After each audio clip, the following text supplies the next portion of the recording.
to do it. So our version of BBC is the Star Trek channel. It's the closest thing we have, really, is the Star. Yeah, BBC. I love BBC though, man. I used to watch it all the time. I had cable. We used to get the Star Trek initially, all the series were on BBC until sort of Sky started getting them all, you know. So initially that's why they were all first broadcast. So hi everybody. As you can see, I have Sam and Will and Jeff up here, and I decided to take a day off from like girlfriending and working and everything. So I'm be lazy today. And we're just going to sit here and bullshit about stuff. Hey, well, so, yeah. Party and bullshit. I love that song. Party and bullshit. I don't even know that song, but okay. It's before. It's an old Notorious B.I.G. song before he was famous. It's one of the songs that made him noticed in the hip hop community. Oh, okay. Sweet.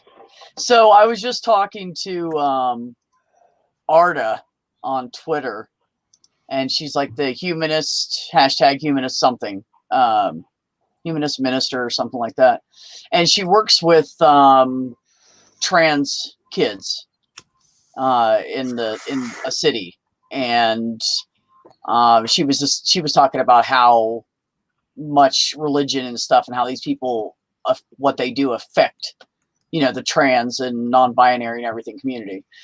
So I'm going to have her on. She's going to come on tomorrow night with us on the open mic, and we're going to talk to her about that stuff. So yeah, I can vouch for there being some bullshit there.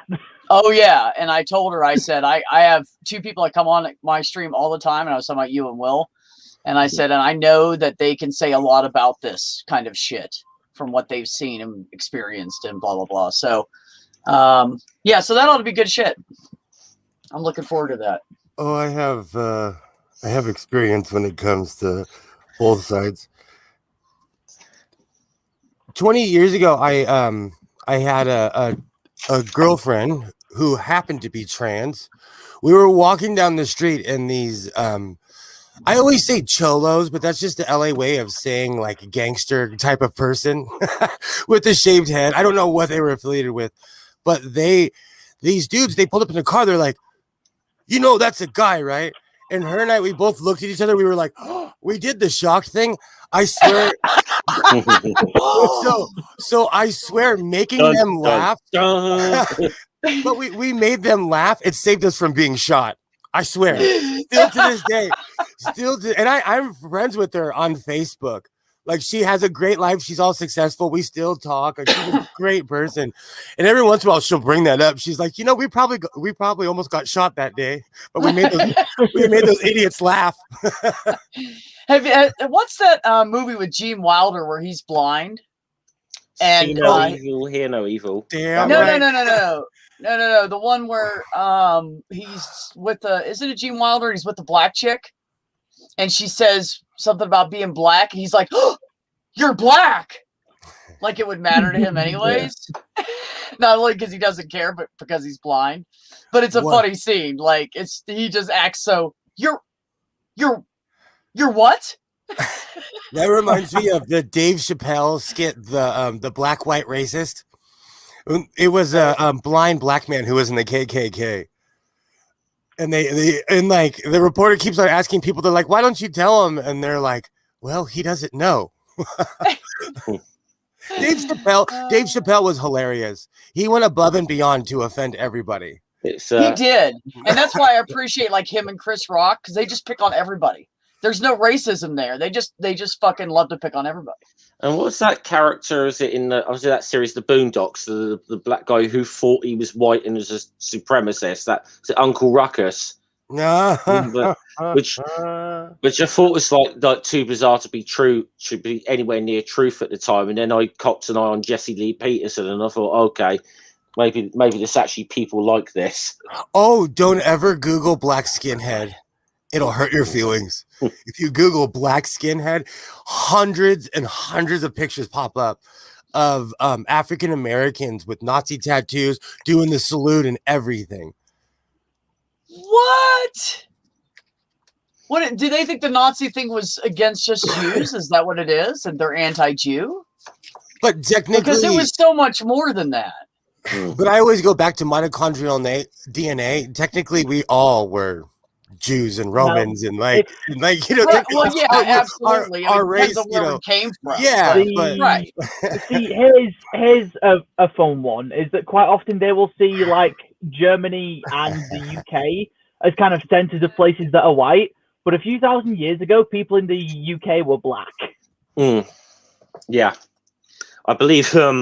I'm pretty sure the Roman historian Tacitus actually said something about native Britons having dark skin. One of it. Yeah, it was Tacitus. And well, you know, it also depended on what part of the country you were from, because sometimes you're up in the north and it's a longer country, and you're up in the north and the southern, like Italy. Take Italy for instance. All the people in the northern Italy are like blonder, blue-eyed kind of people, hence Roman shit, and then you go down south and they're all dark-haired, darker complected, darker eyes, That's so funny. We're just products of our environment. They live right off the ocean, so that's where, Mexico is the exact opposite, because of the desert, but in the north is where all the darker people live, and when you get more towards the tip of the country is where all the light people live. When I say light, I mean lighter. Right. I have family members that are Mexican, do not speak a word of English, and they look like Jeff, because they're Spaniard, but they were born in Mexico, so they're Mexican, Right. Well, I just meant like even on the African continent, the people that live on the north side versus the south side, there is Well, and that's why I don't understand how people could be so prejudiced against skin color. It's just where we live. It's where we're from. That's all. Like I told you last night, when I was in Mexico, I was walking around with my cousins and people were shocked. I was the first person of color to be walking with white people they've ever seen in their life, ever. Like they literally self-segregate. I was deep in Mexico. I was in León, Sinaloa. So I was like in the non-touristy parts. Right. But people self-segregate is what I'm trying to say. And it's these perpetuated lies that we tell each other. Oh, you're light skin, you're dark skin. In Mexico, again, how come all the newscasters are light? Or all the people they send over here like that are famous are super light when the average person in Mexico is my color. Right. It's true. It's true. It's one of those weird things. Yes, go down to Mexico and like go to the Mayans and check them out. They're darker skinned. They're really short and tiny people. Like you can tell they're direct descent. There's no bullshit. Jeff has been to one of the homelands. There's no nobody in the wood pile. I haven't been a bit further south than that. Bit further south than Mexico is where I went. So no, but what I'm saying is like you went to Peru, right? Yeah. Yeah, that's where like what we consider like the original people. Right. They all were from. They migrated around those areas. Yeah. At least on this side of the Americas. Yeah, they're I mean, okay.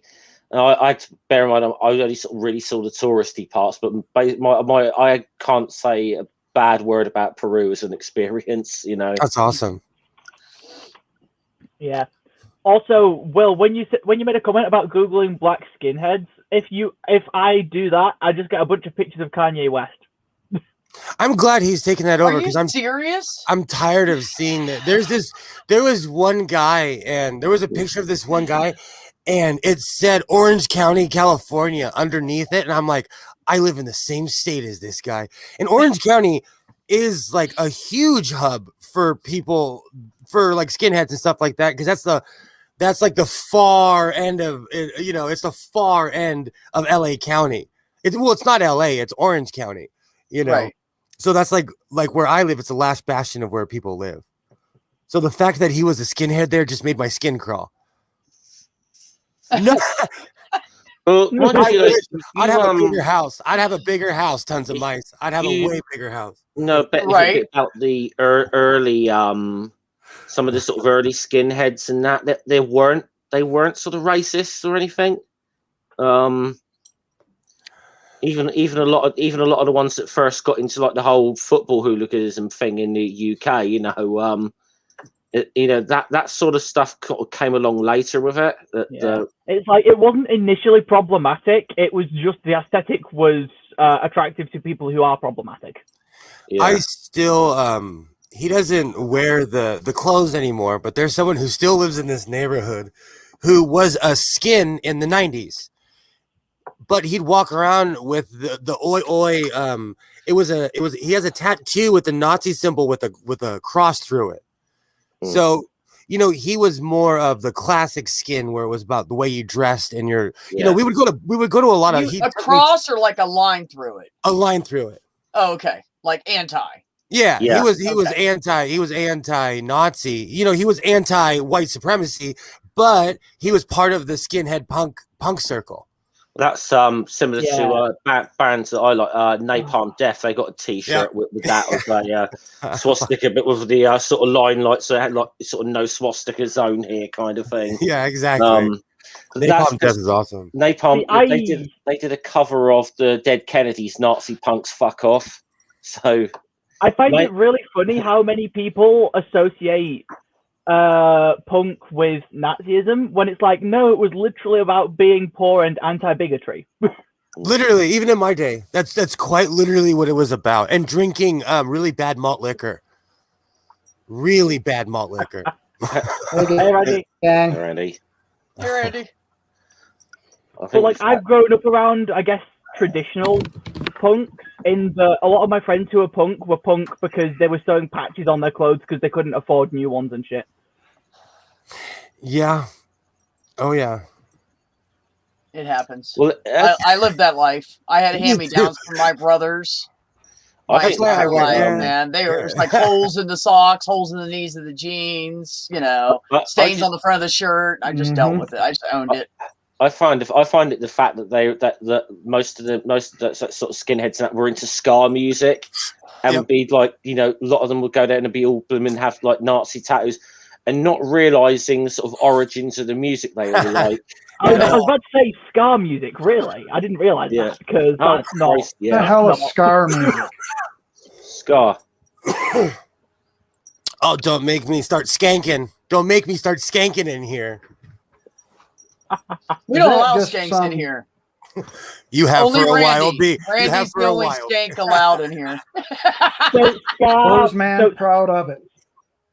Ska music is because Randy asked, as in SKA. It's a genre of music, but it originated in Jamaica. Hence the irony. And skanking is it's dancing, and it's awesome when it's done synchronously. It's amazing when it's done properly. I think I've actually seen a video of that on YouTube. Come up next. I think I've actually seen a video of that on YouTube. Like people out on the street.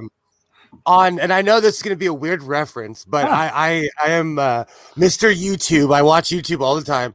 So you have to look it up. There's a channel, but if you type in Top of the Pops, if you type in Past the Duchy, the actual band that sang the song went to England and they lip synced this song, but they're skanking while they're doing it. It's awesome. It is linked to that. Awesome. But so it's like, I don't know. I miss it. I dance. I go dancing. I miss dancing. I miss going out. So I appreciate when people know how to dance. And I can't dance, but I love people that can. I feel old now. You mentioned Top of the Pops. I get bored and I watch like all the old live performances because I love live performances in general, even if they're lip syncing. There you go, guys. That's how to skank video.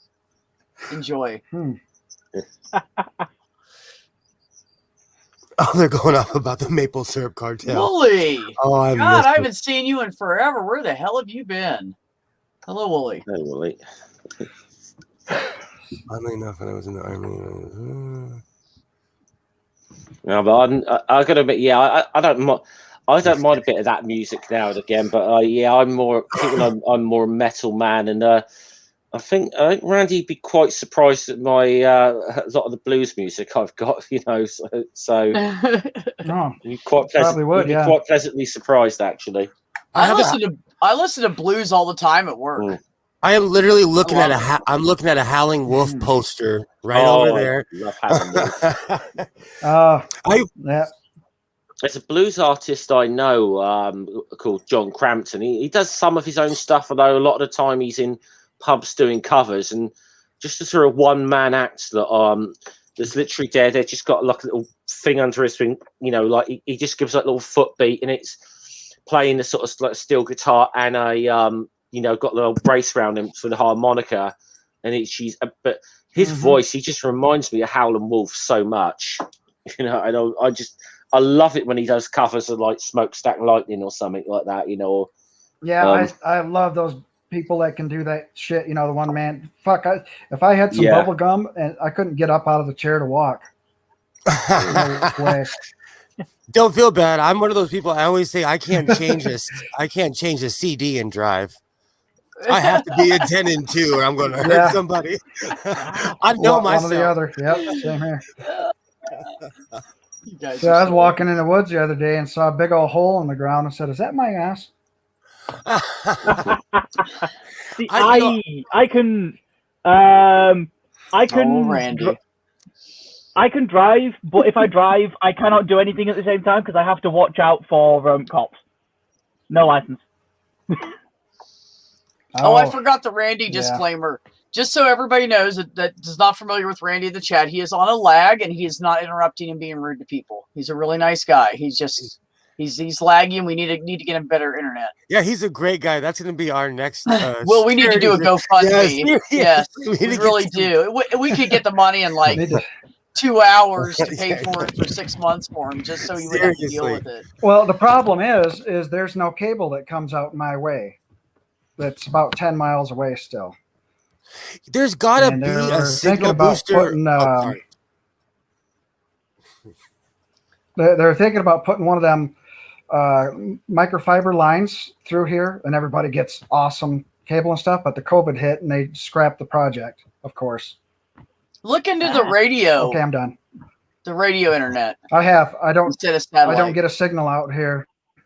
Oh, really? I put a 20-foot pole, stood on top of the peak of my house, and held it up as high as he could on his tippy toes. And he says, "I'm not getting a single, thing." And the leaves just fell off the trees too. You just live way too far out in the woods. So I'm waiting for that. What do you call them? One of them dogs with the barrels on their freaking around their collar. The Saint Bernard to come and rescue you with a note. Yeah. Big old pack of CDs under there. This is modern music. I almost spit out my coffee on that one. I almost spit out my Randy. It makes me smile that you still listen to CDs too, because I'm a dinosaur.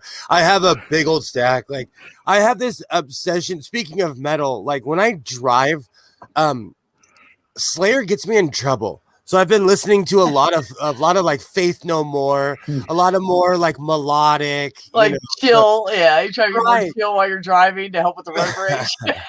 Mm-hmm. I got Dio.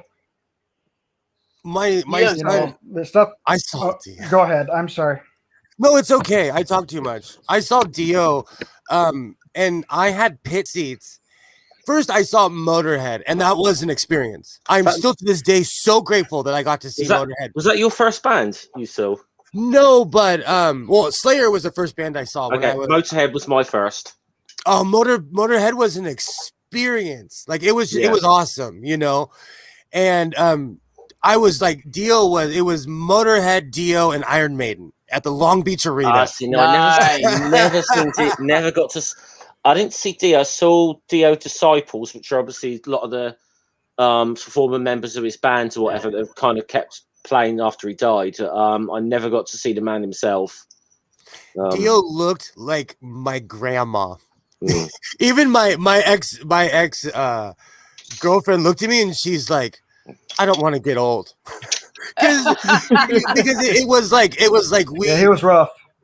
it's hard for me to watch Ozzy get old. I've seen Ozzy so many times I've lost count. Yeah, I dude. love Ozzy. And to I haven't watch seen him like Ozzy. losing it, it's just sad. And Ozzy did so many tours in America. I've seen him in almost every city I've ever lived in.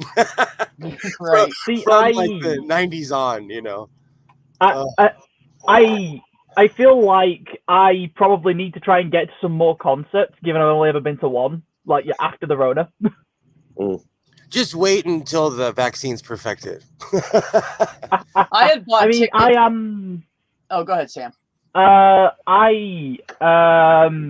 have stuff this month because it is my birthday later this month, and then I have my second shot of the vaccine as well. Right, we got to do a birthday stream for you, Sam. You do know this. What day is it? 17th. Get out of here, B. Get Believe out it or of not, here. I've only been in a few concerts. No, I'm just making sure I'm not overlapping anything. Hold on. I have an EpiPen. If that B Calm stings down. me, if that No, B that's stings Saturday. me, I don't. You said the 17th Yes, the of 17th. this month.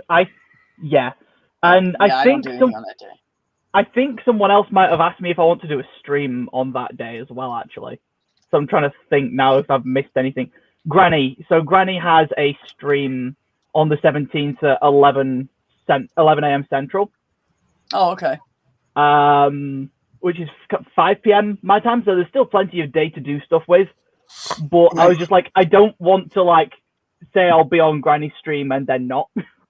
Right. Because I've done that once recently because my dysphoria got too bad and my connection was shit. It happens. It I'm definitely getting a happens. CAT scan tomorrow, and I'm bringing my own fucking music. I thought you were going to say you were bringing your own fucking cat. I thought so too. That is where I thought that was going. Gotcha. I got a cat you can scan. I got 2 of them. Which one is which one? What's the difference? And this is the stoner Californian, so take pity. What's the difference between an MRI and a CAT scan? Which one's the machine where you can't wear metal? Well, they're both Both of I them. think they're both magnetic. Oh, Yeah, okay. they both are. The MRI machine is more powerful Uh-huh. than a CAT scan machine. I know that for sure. And they So, can see like smaller, more detailed areas with an MRI, but that's all I know. Yeah, it makes you So go, CAT look scans- at your father. So CAT scans are faster and they are for like tissue, organs, and bones, like skeletal structure stuff. But Usually with a dye. an MRI is more. It's more in depth, but it takes longer, and it's significantly better for spotting abnormal tissues as opposed to seeing just general structures. Oh, okay. See, there's the definition right there for you. I just Googled it. Internal body structures over CAT scan is faster than improving tissue organs schedule. Oh, okay. Never mind. Okay, so that's pretty much what I just said then. So I'm glad I was not wrong there. I was just like, you were actually would say Sam. you were spot on. it was one of them. I'm pretty sure I'm right, but I could be wrong here. I sit here and Google if I don't like when I'm alone. I'll sit here if I don't know something. I'm like, oh, let's Google it. Let's find out. I've had a CAT scan done, but I've never had an MRI. That's how they found out my kidney was bad and inflamed and infected and all that fun shit. All the cake, Stool. I've had all so the many of cake. those things. I get stuff like that happening every other month. I get tested so many times, get poked with a needle at least once a week, if not 2 or 3. I'm just constantly in the hospital doing something, and it's really pissing me off.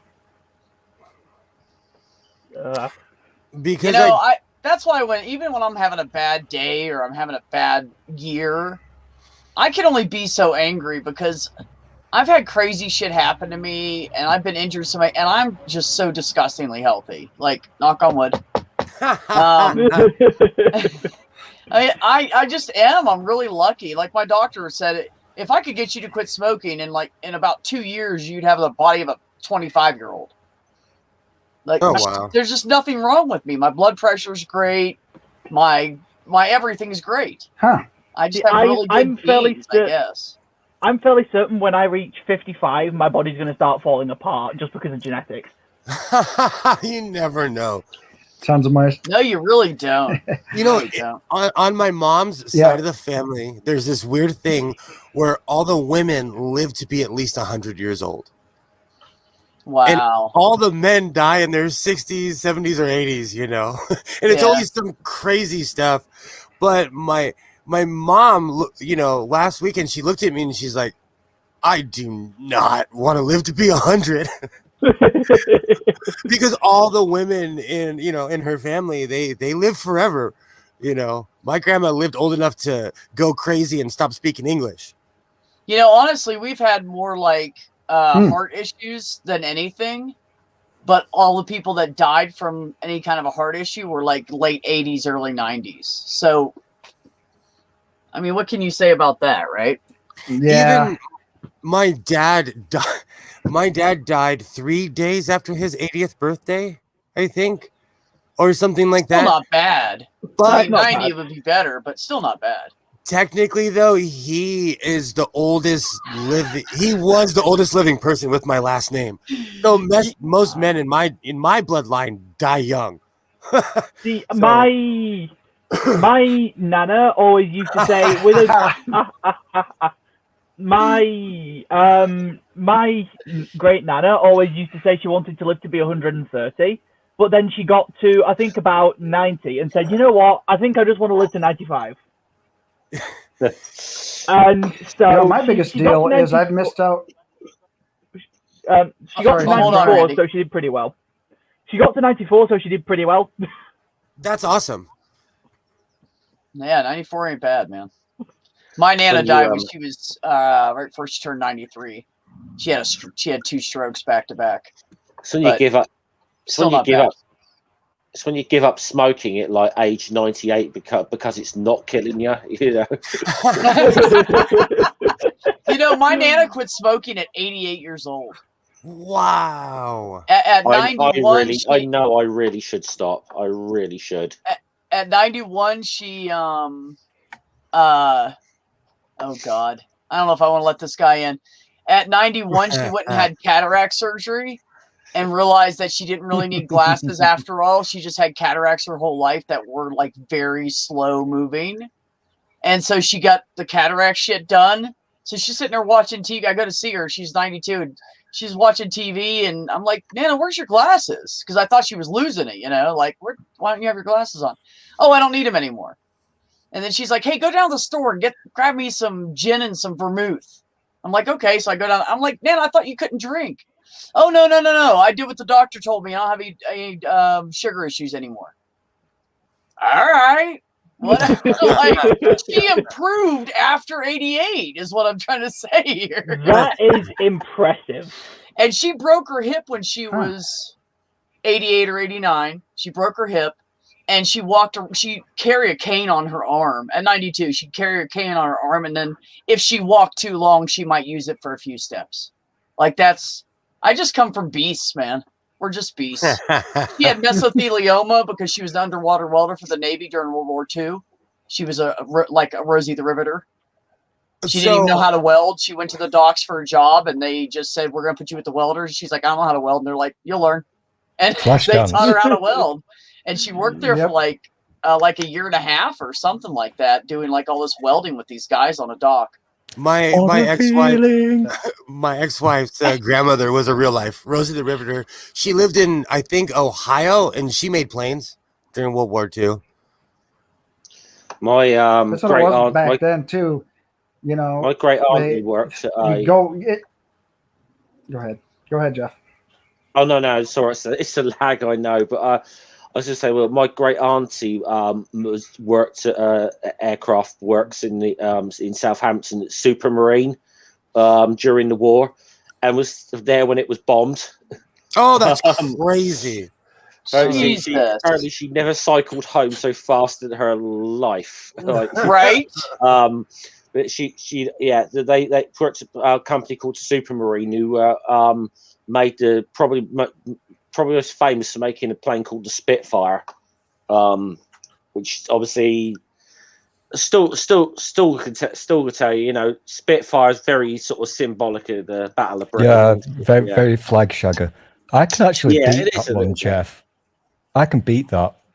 I do like to tell this story because no effer believes me. But the town in which I live was actually bombed by Zeppelins.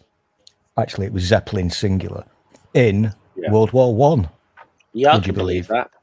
Yep, Crazy. That's crazy. Just about Man, I didn't know that band was half that a mile old. away from me. Oh, I feel the sunshine on my face. That's all I got. And I'm trying not to get beat. Now that Stuhl's here, copyright strikes if you start singing. I will not stay. I did do a little bit of a sing, but I think it went unnoticed when B was talking about the welding thing. I did do a bit of flash dance.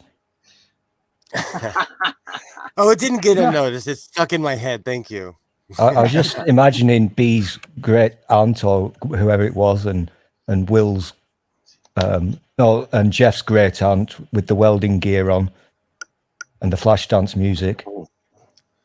God, I'm sick. Sometimes there's just no hope for you, Stool. I know. Only sometimes. The fun thing is, sometimes there's a Zeppelin. shred. There's a shred that just kind of creeps out of him. And I then you're do like, have- oh, yeah, we got him. And then he slides back down. But, you know, once in a while it pops up.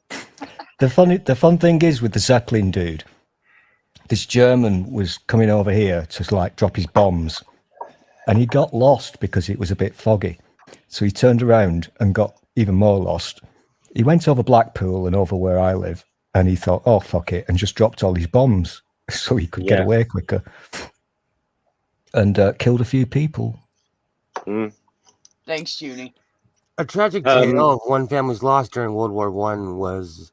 I won't dox you. I'm not going to dox you, but I found it in 10 seconds because I know where you live. This is awesome history. This is awesome history, Stuhl. That's awesome.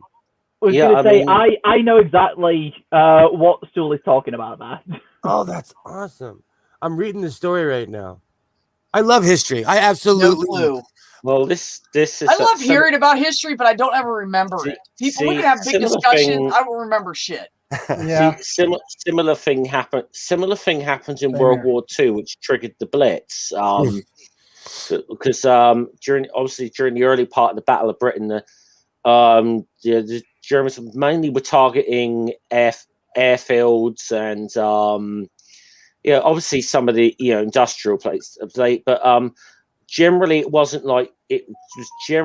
a thing where you they deliberately went and bombed cities. But there's one bomber crew or something that got lost and accidentally dropped their bombs on a place called Uxbridge, which is like a suburb of it's a sort of suburb on the western side of London, and Britain ended up retaliating by doing a raid on Berlin, which pissed Hitler off enough that he decided that we're going to bomb the hell out of British cities, which ironically kind of gave the RAF time to rebuild the airfields, and because they took their mind off of the things they were supposed to be bombing the shit out of. So, not a bad thing then, I guess. Yeah. Absolutely. You see, you get the Brits on, and already we're talking about World War II, and there's Will with his flags. Oh dear. Oh, don't forget to thank Eisenhower on your way out. Well, you know Shagger.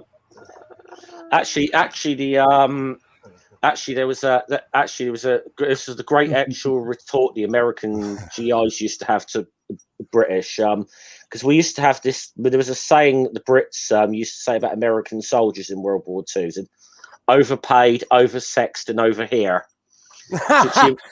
Antifa. This is my grandfather. Real life Antifa right there. But the American World War II. But I was going to say the American retort to that used to be about the Brits: underpaid, undersexed, and under Eisenhower.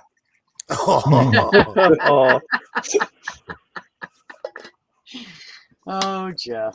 Have you seen that wonderful little American Army information film from World War II? I posted it. It's kind of famous-ish.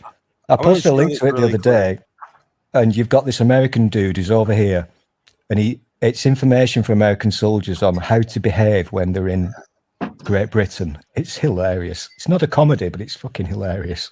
It is. Do you guys know who that is? Do you know who that is in the middle right there? Hold on. O.J. Simpson. That's my grandfather right there. No What, shit. your grandfather's O.J. Simpson? No, the guy next to him. You bloody race. No, the white dude. White dude. My grandfather's the white dude. He'd be godless. He'd be godless juice if he was OJ. I'd be in a bigger house. I'd be in a way bigger house on the other side of town. I know where OJ lives. He lives on the nice side of town. and I live on the good side of town. He lives on the great side of town. So I thought he sort of made his name in San Francisco, didn't he? As a college player, wasn't it? Was he there? Well, no, he was. O.J. Simpson played for USC.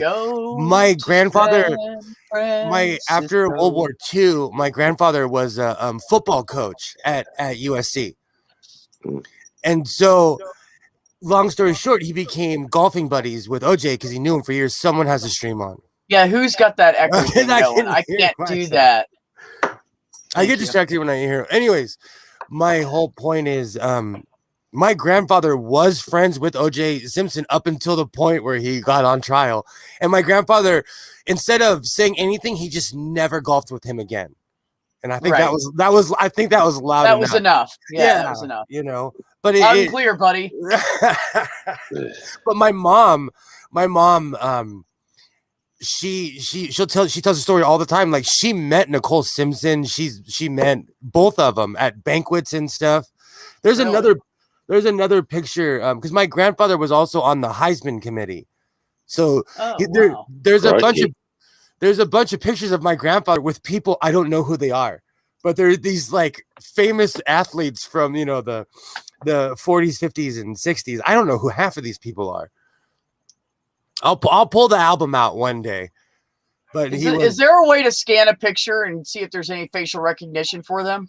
Like there's a picture I have right here. It's of if there's somebody famous, But there's a picture here because my grandfather was the first Hispanic principal in LA County, so famous people would come to his job. But okay, I don't know who these people are. My grandfather is the one super. Oh, hold on.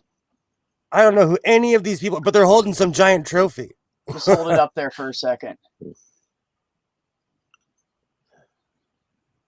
I have no idea. Man, a couple of them look really familiar. They're rich. They're all they were, because they've all passed, but they were all old rich guys. Huh. Because they were in, and I have another picture here. Hold on. This one always tripped me out. My uncle told me who it was. Oh, where is it? It's some really famous guy. Oh, I have no idea who that is. With the bird one? The guy with the mustache. He's really famous.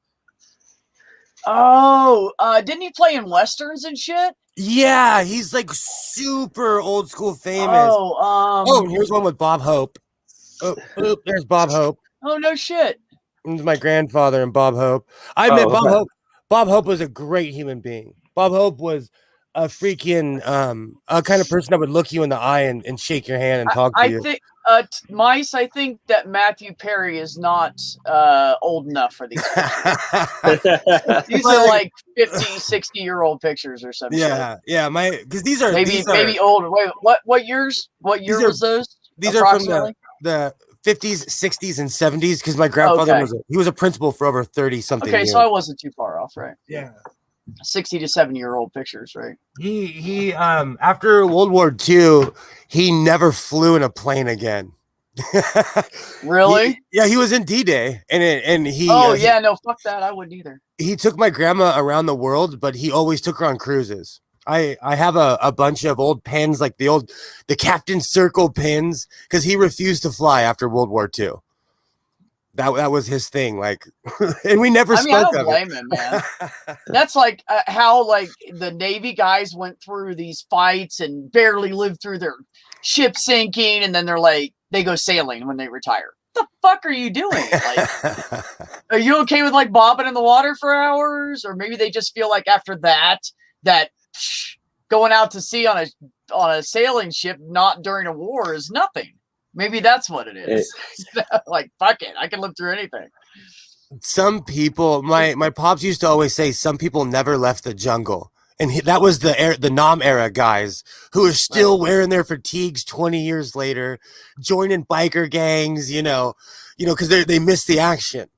Yeah, well, we were just discussing that family cohesiveness, big group of people have each other back thing. Oh yeah. Is what a lot of military guys get fucked up with. They spend so much time with those people are their family. Then they send everybody back home. What are you going to do? Go, no, I'm not going home to my wife and my kids. We should all just hang out together forever. Like, that's not going to happen. I wonder so where everybody gets divided back up and you lose communication and then they feel lonely. And who could blame them? My dad was in this organization called the Lost Patrol. Let me see. I carry a card in my wallet. These guys would go to Vietnam and bring back deserters and people who were captured and never came home. Hey, Will, you should show the couple of those pictures Sandy's back. She might know who some of those people are. This was it's the Lost Seriously. Patrol. The Lost Patrol. I flew a stealth condom and nobody could ever hear me coming. Am I junk shopping? No, you're fine. Oh, okay. Nope, it's you, Sandy. This is actually really nice. You're all sounding beautiful and sexy. Oh, thank you. Oh, Stool. Back at you, Stool. This is a nice stream. And everybody's behaved. Is that because I'm muted, Stool? Yes. Sam, you have a cute voice. Don't you? We love you, Sam. We love you, Sam. Sam lives so near to me, he doesn't even need to be on a stream. I can actually hear him in real life. Look. Stool's like, hey, Sam, you got any beer over there? Get a couple of tin cans of the string between your houses. Relatively speaking, that's not too far off me. They have those 10-mile walkie-talkie. That's what you two should do. So you live in like a village that looks just like the walkie-talkies that are like 10 to 15 mile whatever walkie-talkies and just turn it on and be like, shh, Sam, or are you there? Like kids. So where you live, does it look like what's that show I'm obsessed with, Stool, with Nora Batty? Last of the Summer Wine. Okay, so where you live, does it look like that? I know Well, that I people I do not know what that is. Lots of pasture, village, No. small village. Where I live does not look like that, but I did actually used to live in that town where it was filmed. Okay. You're not actually in the Yorkshire Dales, are you? So. No, but I did used to live in that town, and it was shit. Yeah, I have shown American friends pictures of dog walks I go on, and I have been accused of either lying or living in a fairy tale. Dog walks. So Will,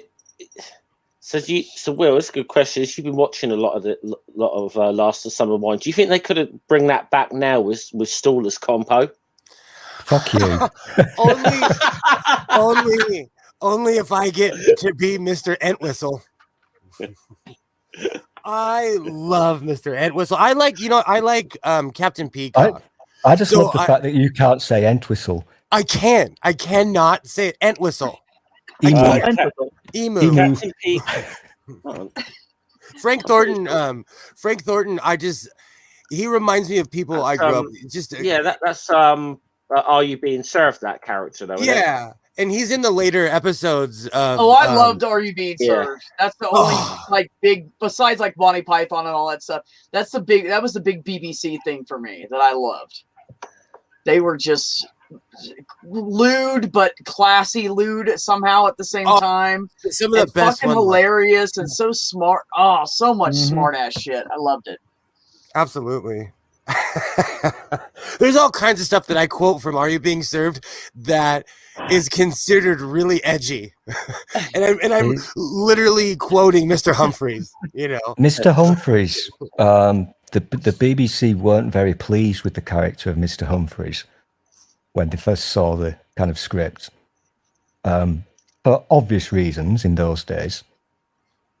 But the writers, Perry and Croft, said, no, he's not one of them. Because you couldn't say gay in those days. He's not one of them. He's a mummy's boy. Yes. And so they allowed it. And they constantly talk about that, and he constantly, you know what? It's as a bi guy, he's constantly saying like, "Oh, I'm on the fence," or Mr. Lucas will be like, "Oh, you're on both sides of the fence," and he'll be like, "Oh, you know, I like playing on both sides of the field," or something. They're constantly bringing up his sexuality, but they're always inferring that he could get with a woman. There's an episode where they're trying to get fired, and he like walks up to a woman and says all these horrible things, and Mr. Rumbold's like, "Did you really say these, Mr. Humphries?" Like, he was shocked because they were like, they're not insinuating, but they're like, this guy's gay. How could he say that to this woman, you know? And at the end of the episode, he goes and runs off with her. There was a show at the time that used a lot of, it doesn't stand up too well today because there's a lot of quite homophobic sort of insults that we use, but I still might remember this one. Do you remember a show called It Ain't Half Hot, Mum? Oh, yes. No. Yeah.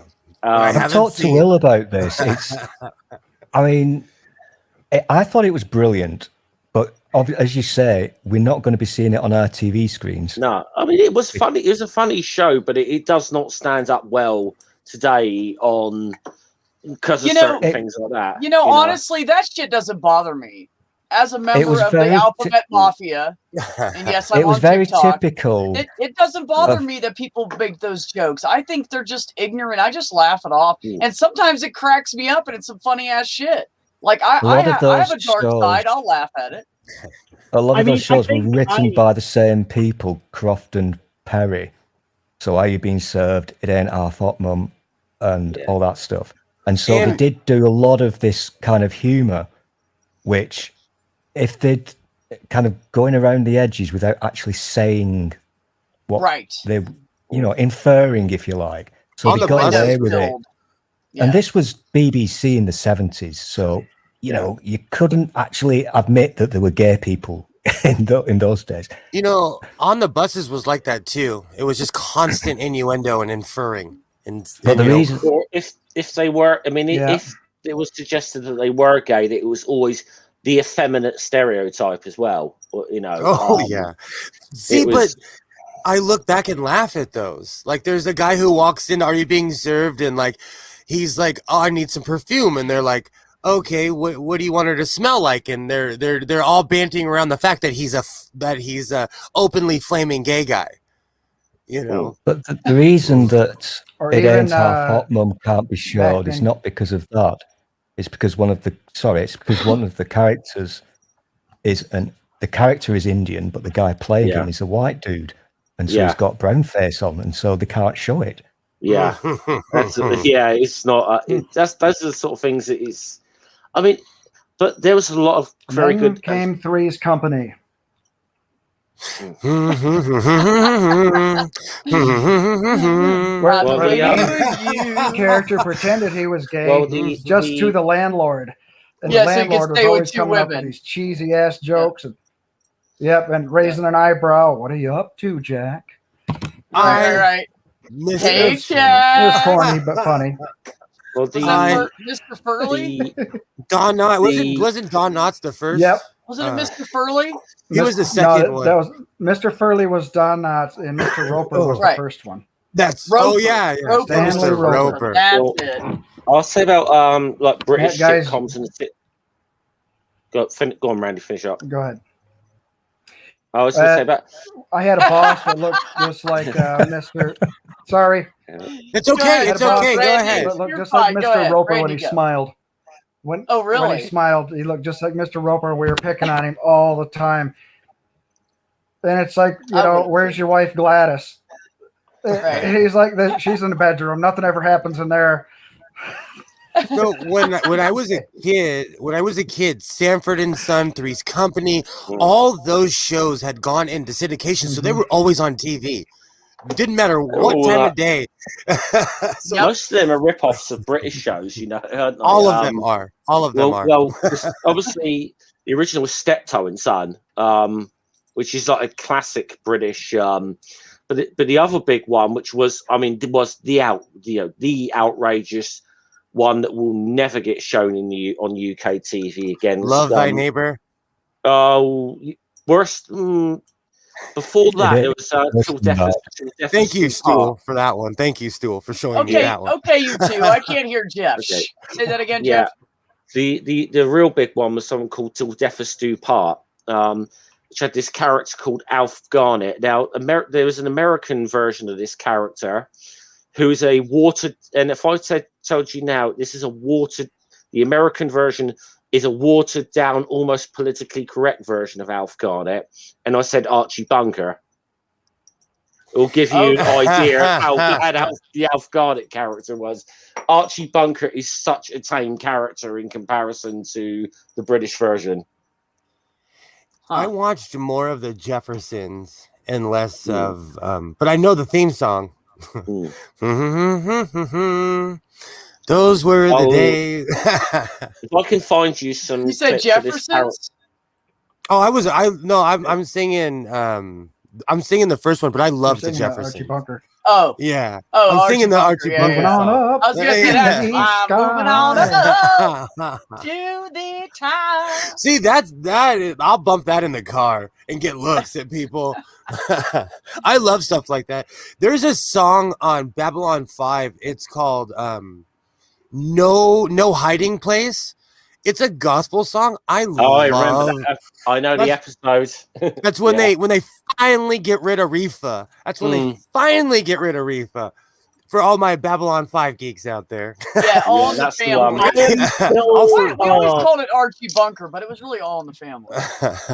I'm still laughing at Flo's Diner. I'm still only partway through the first season of B5 because I was watching it on I was watching my stepdad's copies of the stuff, but I moved in with my dad, so I don't have access to them at the moment. B5 is an amazing. There's so much depth, so much I love B5. That is my.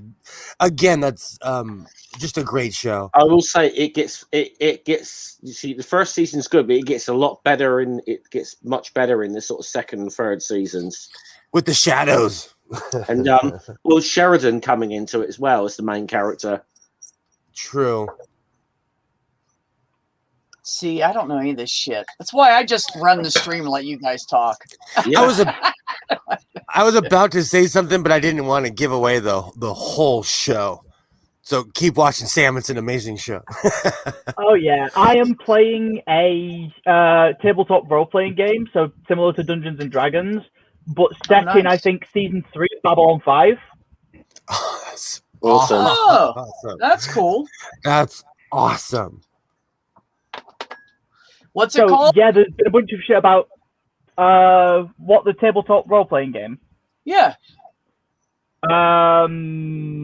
Let me do a quick Google. It might just be Babylon 5 tabletop role-playing game.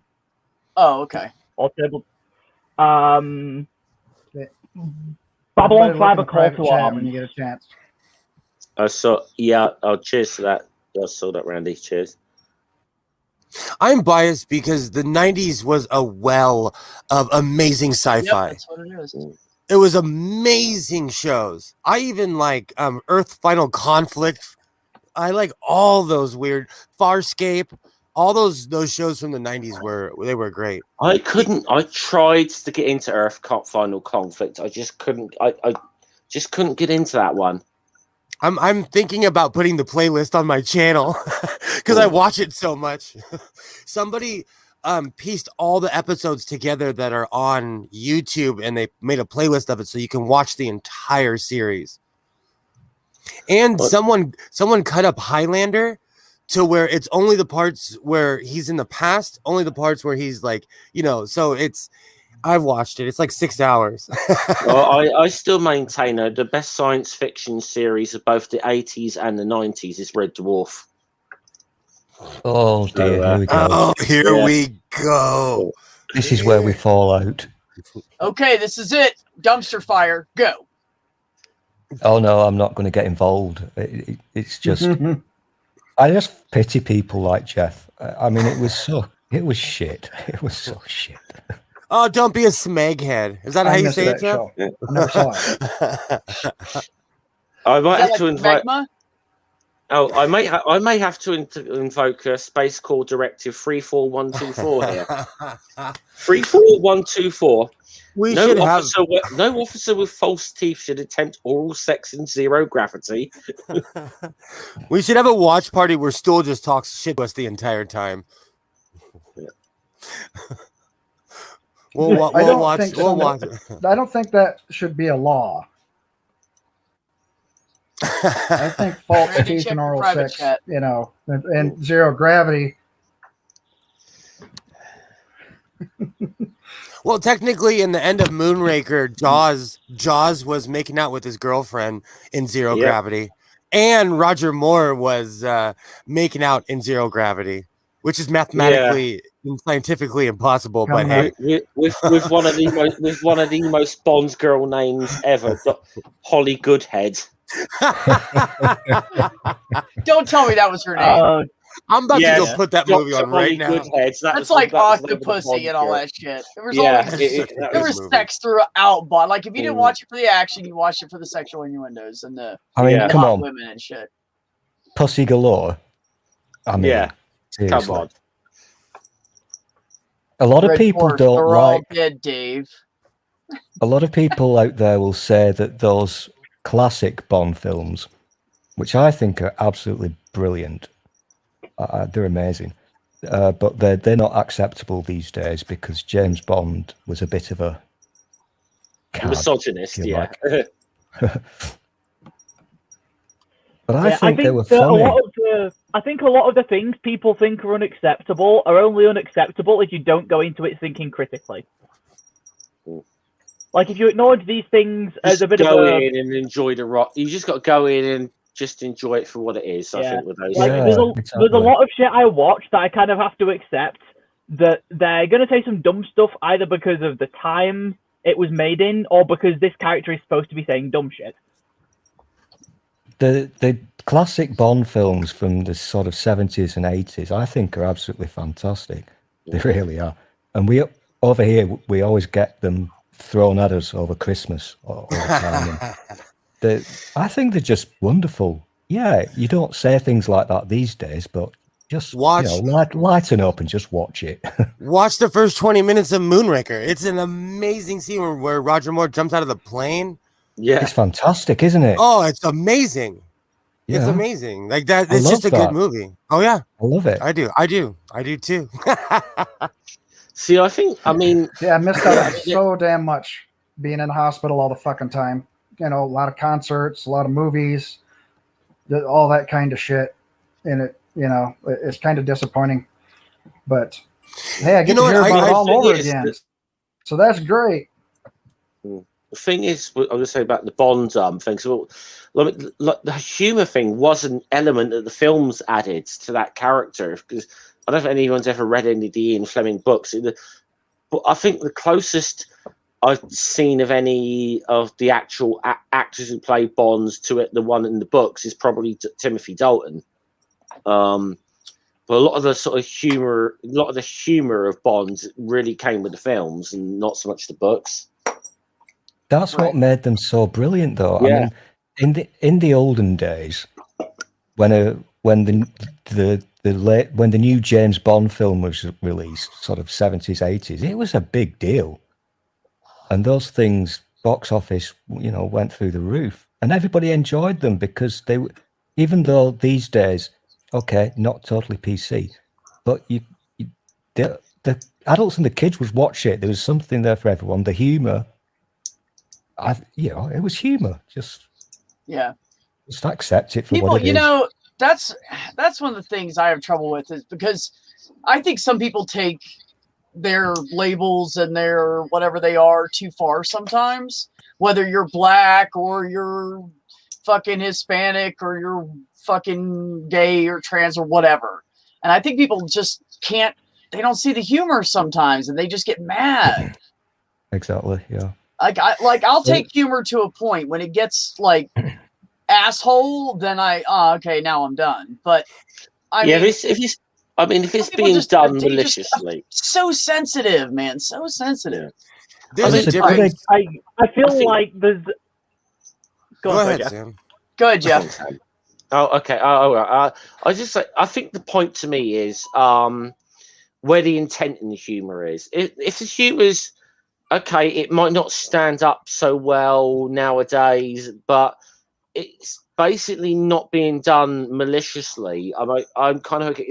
It's generally when it's being done maliciously is when I've kind of got the issue, or and not even so much maliciously, but being done maliciously and punching down as well. That's kind of where I have the issue. There's a good example. I was going to say Sorry.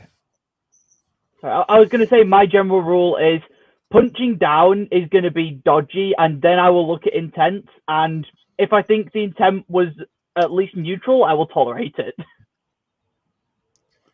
Like, if it was just a product of the time, so to speak, I will accept that this is an old thing I'm watching and is not going to stand up. Yeah, and take it with a grain of salt. Exactly what I'm saying. I don't think they should get rid of everything. I think those are tools to learn.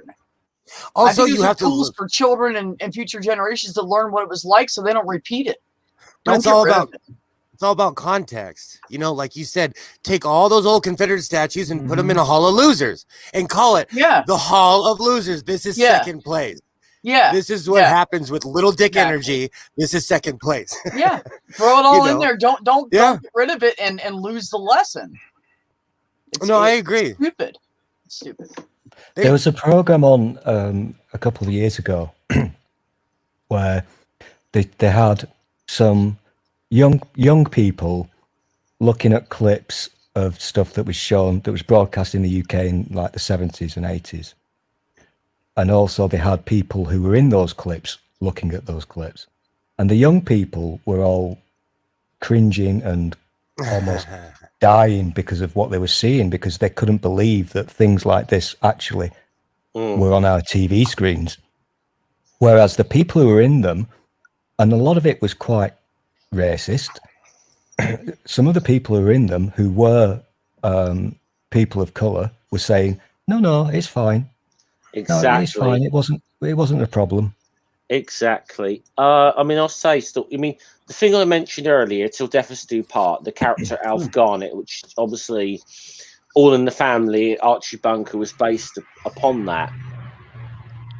If you ever watch an episode of Till Death Us Do Part, or the follow-up series in Sickness and Health, despite all the like ridiculous things that the character Alf Garnett says, go and look who is made to look stupid at the end of every episode. It's him. He is the one who is the butt of the joke. I mean, like if he's insulting a woman or if he's insulting a black person or whatever, they always get the better of him. And that was the purpose. And unfortunately, that was the purpose of the show, was to actually ridicule people with those kind of attitudes. And I think that's part of the problem too. Bundy. Is people. I loved Al Bundy. I always say that Al Bundy helped raise me. I think people do not have objectivity anymore. They can't look back and say, hey, this is how people were. I'm not like this. What happens is people, we push our emotions on things. We push how we feel in our lives and say, well, I wouldn't do that. When I watch something, I try to take a step back from myself and say, I'm just going to be entertained. I think the other thing is that a lot of people don't stand to be exposed to opposing ideas, even when the opposing ideas are dumb, which which is why the alt-right pipeline can exist. Yeah, I ran into that recently on Twitter. Opposing views get you stalked. My dad used to call me a space cadet all the damn time, and it's like, because he just couldn't understand, and it's like, it's 6th grade math, Dad. Here's the book. You know what though? They, I don't know. They have switched math again though, so I had to learn Common Core all over again. Mm-hmm. as compared to just like, let's find the answer. Nowadays, it's like, let's go on this magical journey and let's talk about that journey. So Common Core math is they want to know more about how you got there and less about the answer. This one will get me in trouble. Okay. There was a comedy series. I can't remember its name. I never watched it. But in one episode, the idea was Michael Jackson and Elizabeth Taylor on a road trip. And it's just a comedy thing, you know, whatever, saying stupid shit.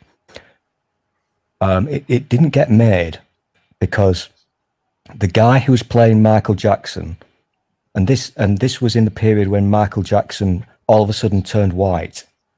So the guy who was playing Michael Jackson was a white dude. So they couldn't make it because apparently you had to have a black person playing the character, which would mean that the black person would have to put on whiteface. That's really sad because here in Hollywood we have established characters on the street, and one of the most famous characters we have is a Michael Jackson, who is a paler white guy, and he makes a ton of money. No one cares. He entertains people from around the world who come to Hollywood to pose with a fake Michael Jackson, you know. But he's a white guy. No one cares, you know, because Michael Jackson did that to himself. And let me tell you, as a person of color, come on, tell me I'm a racist. As a person of color, people bleach their skin all the time. I think it's disgusting. I'm not here to you know, it's just a personal choice I wouldn't do. But yeah, I'm actually quite offended, Will. I'm quite offended now you're racist because you have to say BAME. I just want you to know, Will, that white people Batman do character? it too. They go out and get tans all the time. That's what I'm saying. So that's an old saying. Like when you're light, you want to be dark, and when you're dark, you want to be light. It's just human nature. Everybody wants what they don't have. That's Exactly. the bottom line. It's just skin bleaching. I'm gonna get a hell of a burn this year. I'm gonna be extra shiny. now that I'm basically single, I mean, I haven't sent to confirm, but that's pretty much what's going on. I'm gonna go fucking buzz my head down for the summer. Hang on a minute. I'm gonna go super duper short. Hang on, moderator. The last time I was playing in your little hole, that's what she said. You said you were doing the jiggy with somebody. I was. Oh, so you got bored with that? Welcome back, Theo. No, people are just fucking crazy, man. You know, I don't mind if people say, you know, you did this and it made me think of this. But say it tactfully. But when you say things like that and every time it makes me sound like I'm a horrible person, which I'm not, then I just don't have time for it. You have to have boundaries. Yeah, I just don't. I don't need to be in a relationship. You know, I have all you guys on here. I have my friends who I rent a spot off of. I can go visit them anytime I want and play with their cute little kids. And then I got my brother like 20 minutes away from me, and I got friends in Ohio. I don't need anybody, you know. If I've done a bad, I apologize. What I was saying was, it only seems like 5 minutes ago since I was last in your little, what do you call it? Your little house thing. So you've never been around under the umbrella. So in LA, we call 1 month 1 month a gay year in a relationship. Right. And I mean, you know, and this has been like 4 months. That's pretty good. There you go. That's 4 years. Well, you know what it is. Years. The bottom line is, and she was kind of right about this because she said something about, well, we're not really talking. Like, you're hanging out with me, but you're not really talking. And we weren't talking. But, you know, I was also tired and had worked all week. And I needed some mental downtime. And I was looking for a job online. And I was like, you know, trying to like follow around, hang out with her and stuff. But, you know, what dawned on me is that although we're both good people and although we both care about each other, we don't have anything in common. We just don't have anything in common. Yep. I don't know what to talk to her about now that we've learned pretty much our entire background about each other. What do I talk about now? So Yeah, she'll Yeah, that find is- somebody that's. I mean, she is a great person. Don't get me wrong. She's kind and caring and sweet and just there's just I don't know. You see, There's that something should missing be there. that Well, should that's be what on you got to stone do tablets. when you're checking out relationships. You got to know each other, you know. And after And that's a while, part if of you it. don't, That's what you do know, for if the you don't first have the 4 to same 6 goals in months. life and at the same time, Sometimes yeah, that happens too. you know, yeah, you're just absolutely. checking each other out. Yeah. I didn't have anything in common with my ex either. I was a human being, and she was a bombastic, spazoided bitch. So Yeah. It happens. No, see, That's how she's that not a works bitch out. though. She just once in a while like goes like, she's like da da da, everything's fine. Ooh, you, you know, and then da da da, everything's fine. So I mean, maybe it's past shit with her. Maybe it's me. Maybe I'm just a fucking dick and I don't know it. I mean, that's cool. You know, I am what I am. As someone who is a complete dick, you're fine. You're okay. Oh, You're a thanks, great man. person, B. People love to push their insecurities, their self-hatred on you. So I'm not kidding you. In today's world, when someone's like, you do this and this, they're really talking about themselves. You know? I'm also Yeah. a dick, but B's awesome because I'm really jealous of that. I can't remember what you call the thing you live in, B. Tiny home. Tiny home. mini home. I keep Yeah, forgetting tiny that home. thing. I Yeah, just think mini it's so home. cool. Yeah. I love it. I think it's awesome. Gypsy. I'm kind of a gypsy. Well, on that note, folks, I'm gonna bow out for now. I gotta eat, Yeah. and then you know, get ready for my Everybody- show coming up. You're all invited. Yeah. It's an open everybody mic here's- chat. So That should be Randy's starting out on the top of the next hour. So there's a link right there. Yeah, To so his if you have stream, guys something- check it out. if you want something to debunk and chat about, you know, that's the place to go. Drinking and swearing is welcome. Actually, it's encouraged. Yay. I'll see you I all was later. about to say, is it just welcome? Take care. Oh, look! We have a Jenny. Yay! Hey, Jenny. Yay! Hi, Jenny. How you doing? I was just sleepy. I'm sorry I'm late. Oh, you're right no, on that's time. okay, honey. I had like a lot of testosterone in the room. I'm glad you're here.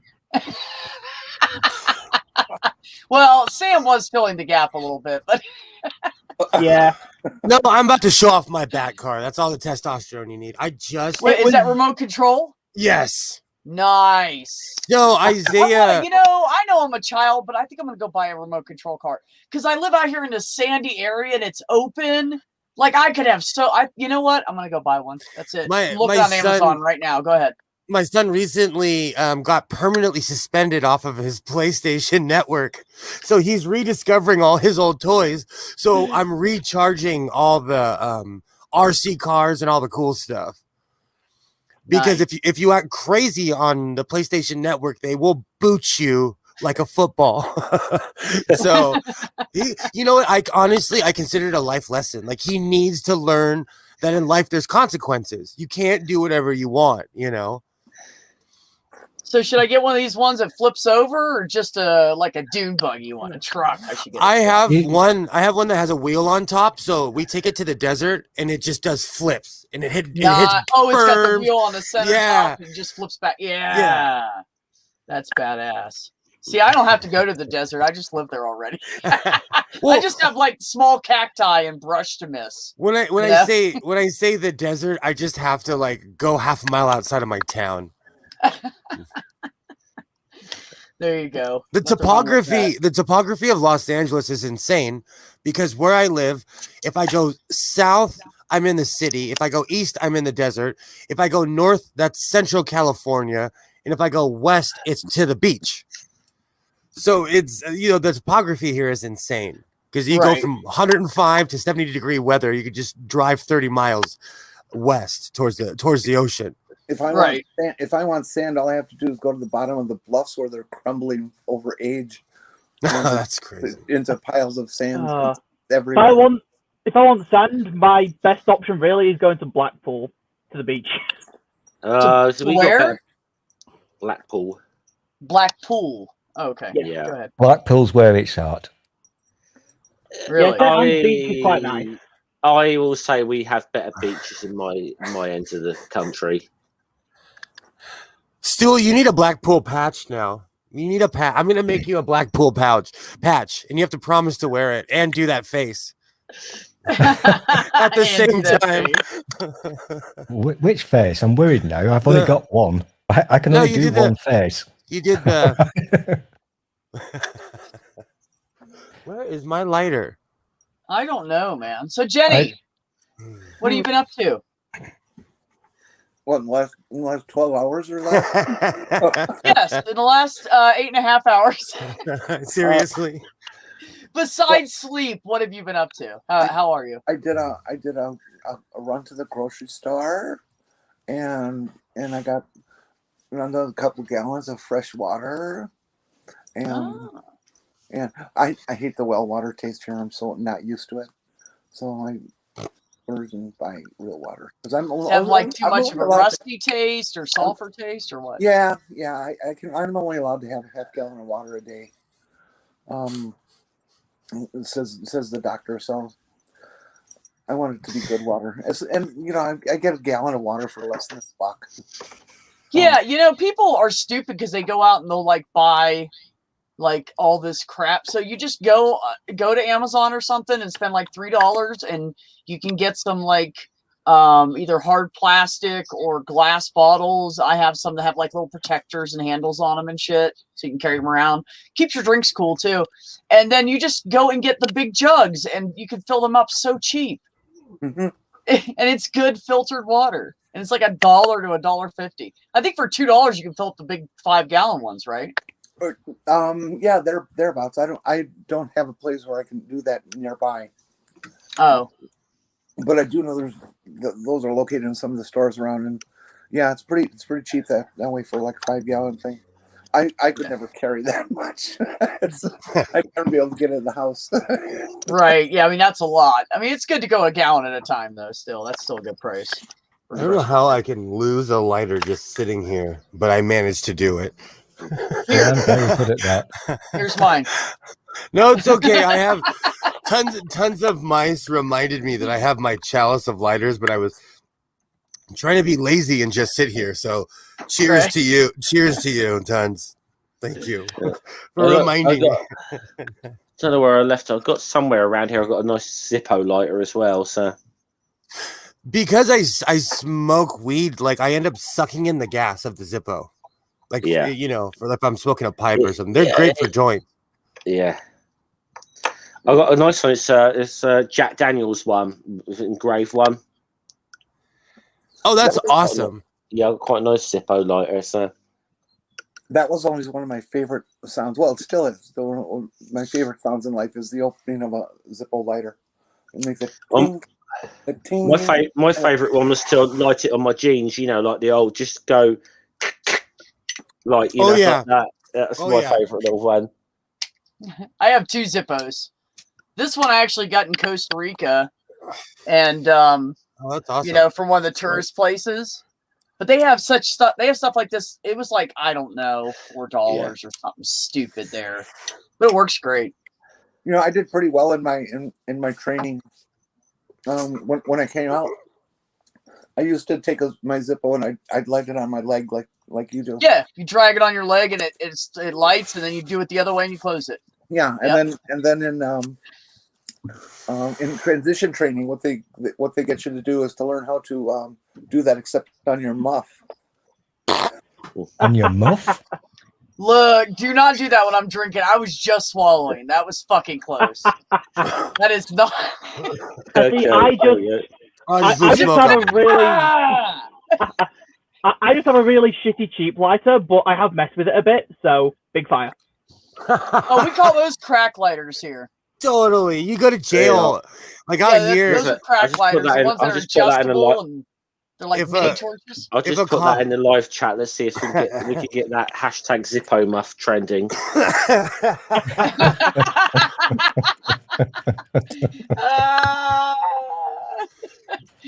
Sam, we have such a meth problem out here that if you get caught with a lighter like that, they're like, "Oh, you're on meth. You're going to jail." It's probably fucking true. We have such a drug problem here, like anywhere else. a lot of the time people talk about like what's one of the biggest problems here or there.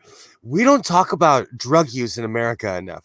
We don't talk about how many people are on drugs here. I think you'd reduce the number of people on drugs if you just legalized it. Honestly. Yeah. Well, I mean, where they say legalized pot, haven't they? So pot. See, but pot is different because I can smoke pot. Think of that one. Oh, those are fun. Ooh, nice. Those are fun. See, I don't like the ones with the old style turn.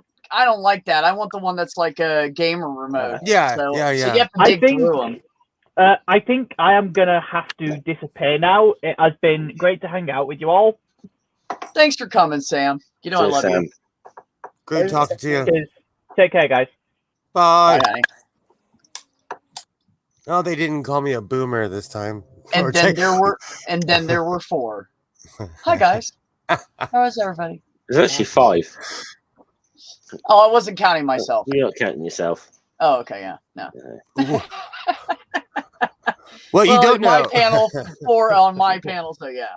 When you said that, I felt like I was in the movie Saw for a second. I was like looking around like, uh-oh. What does that mean? Oh, God, what's going to happen next? And Stull's more interested in what's going on behind him. So, what do you mean the key's in my asshole attached with stitches to the inside of my anus, and I have to get this guy to cut it out with an X-Acto knife? What the fuck are you saying right now? When I lived in Oregon, there you go. You're welcome, Saw, for your next movie. That's what you're going to do now. Go ahead. I had a girlfriend who was obsessed with that movie, and she wouldn't watch it with me because I would talk trash the entire movie. I'm like, that's improbable. That's impossible. Nope, no, that would never bullshit. happen. Oh, nope, whatever. Nope. You could do this before you had exactly. to do that. I hate those movies. Me too. Me too. I hate those movies. That guy just wussed out and cut his fucking foot off, dumbass. And I did that, Jeff. I did that because I hated those movies, and my plan worked. I sabotaged it so much that she didn't ask me to watch them with her anymore. My ex used to love a lot of the horror movies that come out. I used to just despise them. It's not that I've got anything against horror as a genre. It's just that a lot that was coming out, whether it be the Saw or the Final Destination movies, after a while were just insulting to one's intelligence. You know, I will say I think the initial Saw movie was quite good. Was quite good, but it was different, and you know, but I think it just, to me, that as a franchise, it just it stopped any plot there was to it, just stopped him more and went in the way of how many more different ways can we depict a human body being cut up, is kind of where it went. And yeah, exactly. Into like torture porn, pretty much. I agree. I got tired of it. I agree. And I'm going to say something that's pretty controversial. As someone who's actually been in fistfights, UFC is boring to me. I'm going to say it flat out. If you guys want to see UFC, we can get in my truck, all of us. I'll take everybody in the chat too. We can get in my truck and I'll just drive around LA and show you people fighting randomly. I like for real. I'm not playing. If you get a good UFC, if you get a good fight, it is really good, but a lot of them are so dull. They are. I miss boxing, and I'll tell you why. Because I miss the event of boxing. Like I miss the pre-show. I miss all of it, and boxing got boring too. You say, do you miss the boxing itself? The show is what you miss. Yeah, you know, I watched WWF for years, Dave, and like I liked the theater of it. You know, even as an adult, I would pay to go to house shows and go see them across the country. You know, I loved the theater. See, last time I went to a wrestling show was about 3 years ago now. It's a ICW in a British promotion did, but they had a few they used to bring over a few well-known like Americans or whatever. But that was so much fun. Oh, those are fun. That will always out, and that's crazy, man. I'm sorry. Go ahead. I'm distracted by RC cars right now. But Yeah, it was weird because I saw one of the guys who was on the card. Suddenly, most people hadn't heard of. Suddenly, all of a sudden, it was like one of the big names in WWE right now. It's really weird. Scottish wrestler by the name of Drew McIntyre, but and I saw one on the independent show in Britain like 3 years ago. What is William Regal's real name? Was he ever Darren Matthews? Was he ever a wrestler in the UK? Yes. I always wondered about you answered. I always wondered about that.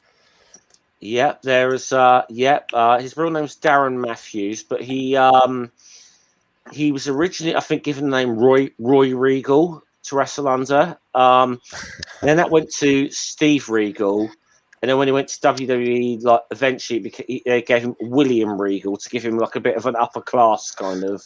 I would always, I'd always be like, "Oh, that guy makes my skin crawl." Blah blah blah. I saw him in person. He is huge. Oh, he is. Yeah, he's one of. He's a big dude. You ever see an interview of him out of character? He is one of the nicest human beings you could ever hope to meet. He always played like villains. He always played the villain in wrestling for most of his career, but. He was like more than anyone. He would allow himself to be the butt of the joke, How are you doing, Dave?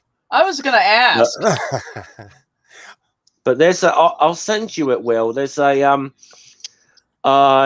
famous famous for British wrestling. It's a tag team match with a young William Regal and a wrestler from Liverpool called Robbie Brookside. Oh, awesome! And they wrestle it. I forget the name. I think it was Blondie Barrett, but the other guy was a wrestler called Kendo Nagasaki, and it's one of those silly finishes in. That's going back years. Yeah, this is how long ago. But and this is the silly thing about this. Will the finish of the match was that Kendo Nagasaki hypnotized Robbie Brookside to turn on his tag team partner William Regal, beat the shit out of him so that Kendo could pin him. I missed that. That was the finish of the match, that he hypnotized Robbie Brookside, and it's so silly, but it was in a certain way. It was like You guys realize that how you describe the plots and stuff in wrestling and all this kind of stuff is if you regender and repackage it very slightly, you know what you got? Two little girls playing with Barbie dolls. Pretty much, yeah. Jenny, be clear, I watched Days of Our Lives and then I watched Passions till the last episode, so judge me all you want. I love soap operas. Whether it's a bunch of sweaty dudes rolling around or good acting or bad acting, I love telenovelas.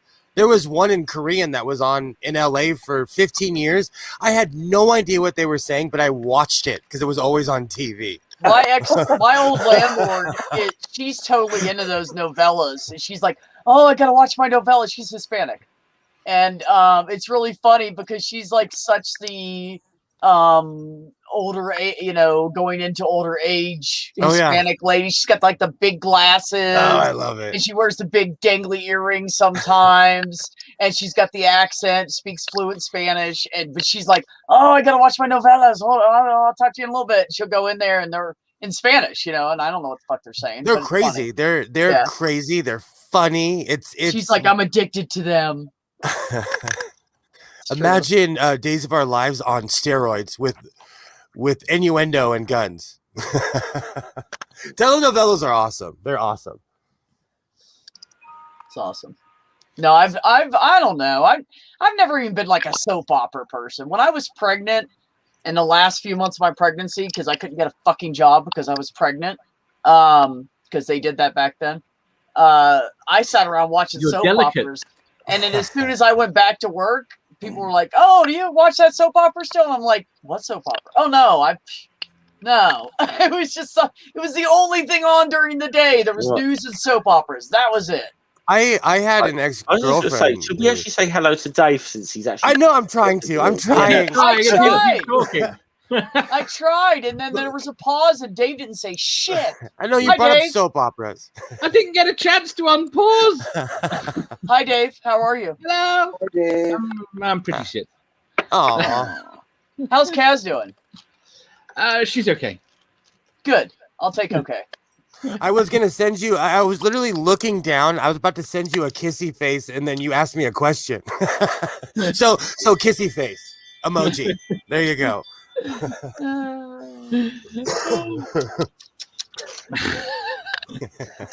Come here and do that.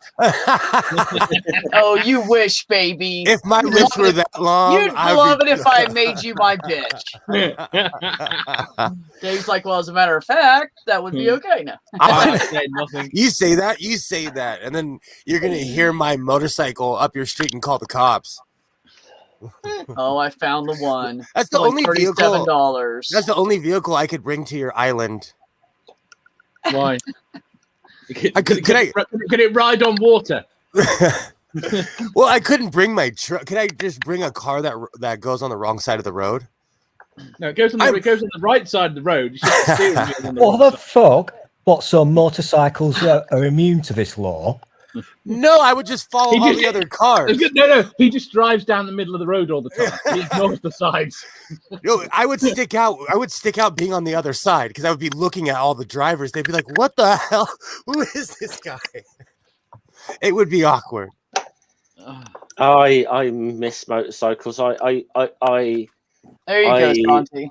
I used to love just like slowly traveling past all of them whilst they were stuck in the traffic yourself- jam, filtering Just past. get yourself a little electric bike, right? And you can do that at 10 miles an hour when they're all stuck in traffic jams. To be honest, if you need to go more than this is where I don't get about certain motorcyclists.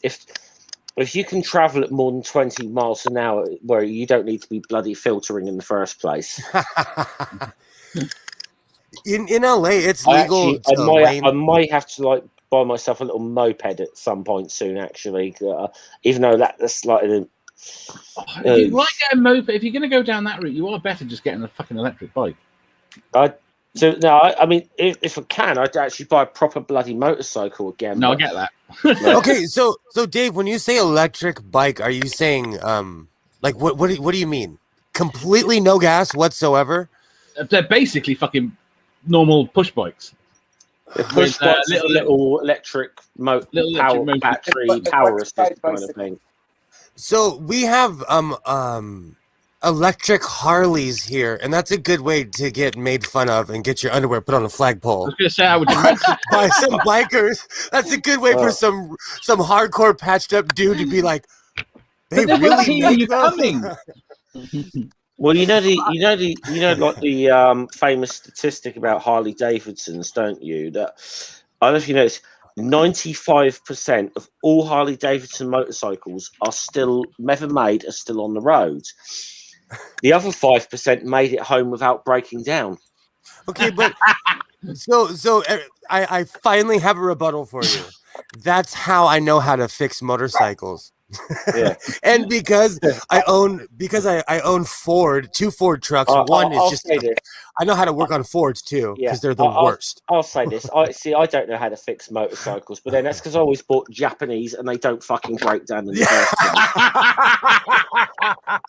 I keep telling people if you want a good truck and you don't want to spend a lot of money, you want something decent, reliable, you get a Chevy. If you want to spend a lot of money in something that lasts forever, you buy a fucking Toyota or a Nissan pickup. And if you want a car, you go foreign. Period. It's so sad, but true. It's- Even my they Ford. don't, just the other shit doesn't last. It falls apart. Buy a Dodge Charger, keep it for a year, and then check what it's worth. It will have dropped in price by a quarter. It will have dropped in value by like a quarter. The My typical Flex- Dodge Charger. My Ford Flex is now to the point where it's costing me more money because all the computers, like I had to get, it was like the computers were recalled, all this weird stuff. And I just got new tires on it. It's cars are just big holes. You just, it's like a boat. Mm-hmm. But I have to have one because I have a kid. I miss having a motorcycle. I think the one good thing I can say about Harley Davidson motorcycles is that I can always say to a lot of British people who've got this stereotype about Americans that is that Harley Davidsons do prove that Americans do have a sense of humor. Just their existence alone. Fair enough.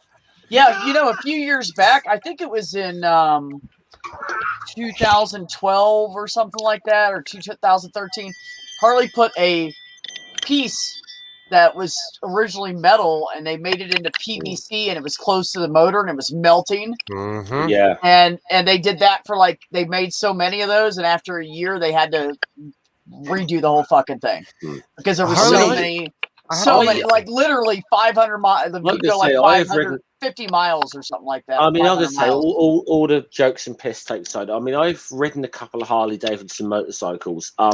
They're a lot of fun to ride. The engines sound sound beautiful, and they look gorgeous. They're a lot of fun. They're comfortable to ride. The problem is practicality of them. To me, that they're overpriced. They're high maintenance, severely overpriced. They're severely overpriced, and they're really high maintenance. And to be honest, if you are going to go with an expensive American motorcycle, go with a goddamn Victory. And they've been owned by Kawasaki since 2014. I had to look that up to make sure. Yeah. Because now, in certain, I love my Yamaha, man. Well, I've owned two Kawasaki's. They've been pretty good bikes. Well, now the thing is, someone will ask you what year your Harley is, because the implication is that they don't want a Japanese bike, even if it says Harley. But that's why I brought up the whole thing about the electric bike, because Harley is making an electric bike, and I might get one. Are they? They look nice, and if it doesn't need gas, that would be awesome. I'll plug. There's plug-in stations all around. I live in Southern California. It's Hippieville. Yeah. It's Hippieville, right? There's some. I don't know if you know. I mean, there are.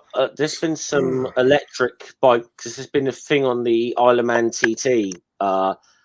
And there's been some electric bikes that have done 100-mile-an-hour laps on that circuit. That's obviously it's an average speed. Right.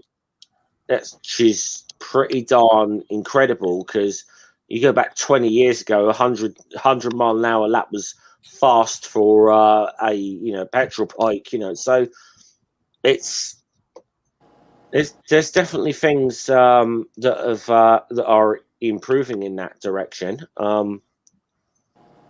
But yeah, I enjoyed motorcycles, but I was going to say, if you're going to get something as a practical, if you're riding a motorcycle every day, and you want something practical, buy a Japanese bike. I knew you were going to say that. No, and I'd say buy that over a British motorcycle or a Italian motorcycle as well. Right. I have owned two motorcycles. I learned how to ride on a Honda 305 Scrambler. Oh, awesome! Nice. Yeah, it was a sweet. That was a sweet little bike. Those are really. Oh man, the thing I had to push that thing for 2 miles once. It kept blowing its fuse. Oh, those. Oh, no shit. Was so completely random, and I just what the fuck is going on. And then I realized that there was a correlation that whenever it would blow, whatever was going on, I was hitting the brake. So I'm going, well, fuck, it's in the damn brake circuit somewhere. So I started taking it apart, and I finally look around. I can't find any corrosion on anything or anything at all. I finally, under the seat, I find that the harness that goes back to the brake light had vibrated enough over the many years that the bike was on the earth and rubbed through its insulation and the paint on the fender. Oh! And every once in a while, they were in contact enough that when I hit the brake light, boom, goes the fuse. Right. Wow. Man, that's frustrating to find. ugh, pisses me off. Anyways, the other bike I graduated to after I learned how, and that was a BMW 75/5. And why buy anything else after that? You know, BMWs are good. So Okay. the LA, They do ride well. 100,000 miles on it, and trouble free, and Yeah, they ride well. They're comfortable. It's true. I don't like those motorcycles, and I'll tell you why. Because they work. No, I wish because BMW would make like a cruiser style. They I would totally do. fucking buy Oh, I think they they have. do. I think They have. do. Do And they? the LAPD and the Los Angeles Sheriff's County, the Los Angeles County Oh, Sheriffs well. have them. And so now when I see anybody with those bikes, I'm like, you're a fake cop. So I see anybody with a BMW because all the cops have them because they obviously have a contract with LA County. You know. Right. Is this where I hum the theme tune to Chips? Yes, right now, go. Chips was I'm not awesome. doing it. I'm just not doing it. I'm getting in trouble. I met Eric Estrada And I met Caitlyn Jenner. They filmed that in my town. Awesome show. Crazy. That was a In cracker of a Milwaukee, show. That. the I remember that. First, all the cops ride Harleys. Still do, of course. They used to here. I don't know about other places. I've never been to other towns at that time to find out. But all the Milwaukee cops used to ride their bikes year round, and in winter they just throw on a sidecar and continue to run the motorcycles as their patrol vehicle. They sell them here in LA, and it's not rare to see someone with an old LAPD Harley driving around. But then again, they're expensive, even for all the miles. Like, no one's letting them go cheap. So Jeff, are Harleys big in the UK? Do people have them, or is it more scooters? Yeah, they're no, the same size as they are in the States. No. I know what Will was going for. Yes, there is. There's quite a lot of people who buy Harleys in the UK. Because I know in Australia, like they have to have a Harley. To be honest, a Harley is okay if you're going to be. If you're going to have a weekend toy for the summer months, and you can afford to have that, go knock yourself out and buy a Harley Davidson. If you want something practical, that's not going to cost you too much and isn't going to break down too much, buy a Japanese bike. Do you guys have bikie gangs like Australia? Sure. Australia has like full patched bikie gangs. Well, most of the gangs that in the States, we've got chaps over here. The Angels are probably the biggest. Actually, I'm not sure. It's either them or the Outlaws. The Outlaws were bigger than the Angels at one time here, but the Road Rats, the Vikings, they're all over here. We've had our own versions, but Australia. I know about a little bit about the history of bikie gangs. Me too. What they call bikie gangs in Australia. They're interesting. Absolutely, because they took the Hollister California style and made it their own. If you go and look up the Milperra Massacre, I know exactly what you're talking about. Yeah, go look that up. I was just shocked to see that Australia has the exact same bikie gangs that we do. Yeah, ran the exact same way, the exact same styles. They're all selling the same drugs. The biggest club in the UK years ago used to be called the Outcasts. Mm-hmm. And then they were big. They were the biggest, and then they all joined the Outlaws. Do you guys have Mongols? No, we don't have the Mongols are not out there yet. It is illegal to wear a vest with Mongols on it in Southern California. It is. They got so tired of it that they don't wear their colors. They don't wear their colors. Yeah. We don't. We had I think we once had a Bandidos chapter, but I don't think they lasted long. But we do have the big two, the angels and the biggest motorcycle rally that happens in Europe is called the Bulldog Bash, which is an annual rally, which is in the UK, and that's put on by the Hells Angels. Oh, really? See, that would never happen here. That would never happen here. And the second biggest one is called the Rock and Blues Show, which is also in the UK, which is put on by the Outlaws. Yeah. That's crazy. We have neutral sites here because people have tendency to shoot at each other. Something happened on the casino. Now, the Bulldog Bash always happens on the August bank holiday week. We have a public holiday at the end of every August, last weekend of August in the UK. And that's when the Bull Bash. Now, a few years ago, there was a member of the Hells Angels Motorcycle Club who was riding home from that and was killed in a drive-by shooting on a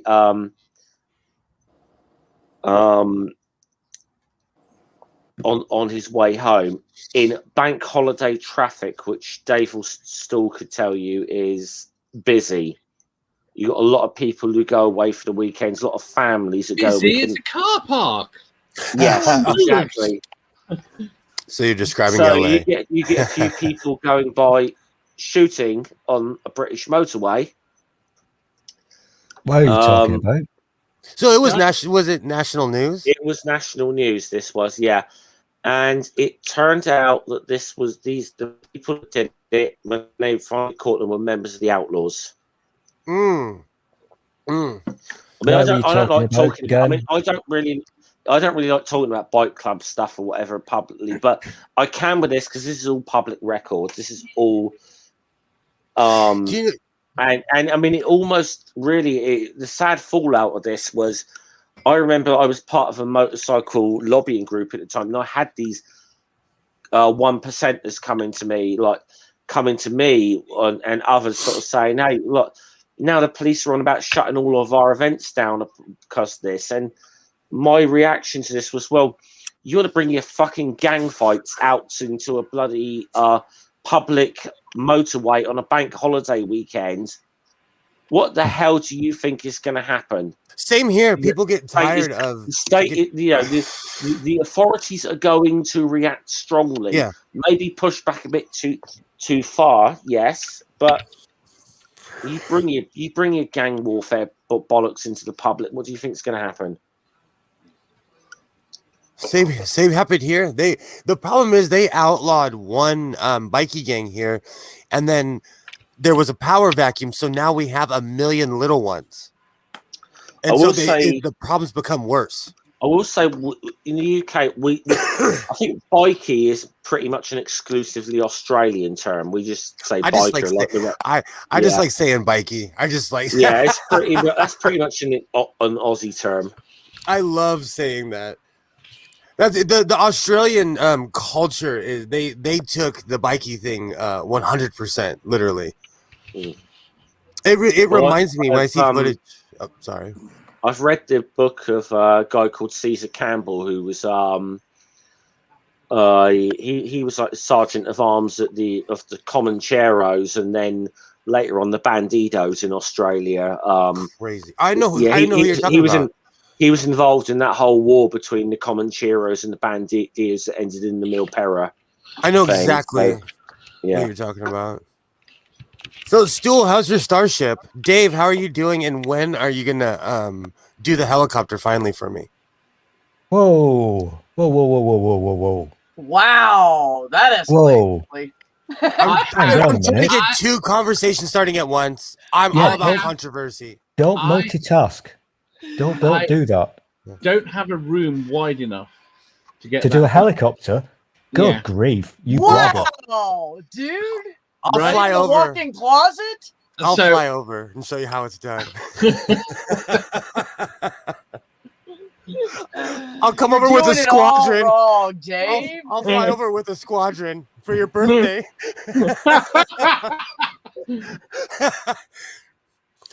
And then we'll sing "Happy Birthday, Mr. President."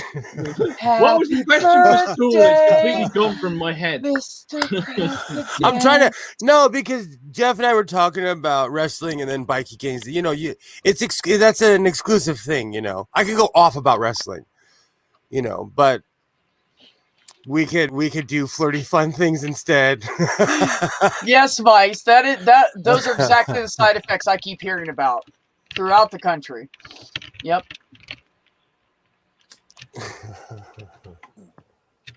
Doc, I seem to have acquired superhuman strength, but only in my left arm. But I'm a righty. I'd switch. I would just switch. Damn, I'd practice, dude. At least give it a shot. I mean, being ambidextrous is, of course, what I'm talking about. There's no sexual connotation there at all. Whatsoever. Well, if you're right-handed and you use your left, it's like someone else is doing it. There you go. It's called getting some strange. Yeah, but I still have a debate with myself. Is it the fun strange or is it the, I'm ambidextrous. Theo, you talking about a motorcycle? Are you far behind on this? You keep commenting kind of late. Junie was like that on one of my sewing circles. They were 15 minutes behind. Really? Oh, it was great when they caught up. Oh, wait a minute. That's right, because they didn't realize it until the end of the show. Yeah, right? yeah. You're like, oh my God, I was 20 minutes behind the entire time. And I'm going, why are they commenting so late? I didn't even think about it. The worst thing is when somebody's doing a premiere of something they recorded a week ago, and I join and think it's fucking live. And I'll sit there talking away. And responding, right? Why are these? What's going on here? And then I go, "Oh," because some people don't mark it as a premiere. True. And then they put it up there, and you're like, "Oh, cool!" And then you're there for like 5 or 10 minutes. You're like, "Wait a minute!" And then you look down and realize it doesn't say live on the bottom. And then you're like, "Oh, okay." Yeah. To be fair, yesterday when we did Pub Religion, I made sure I was all up in the chat until the end.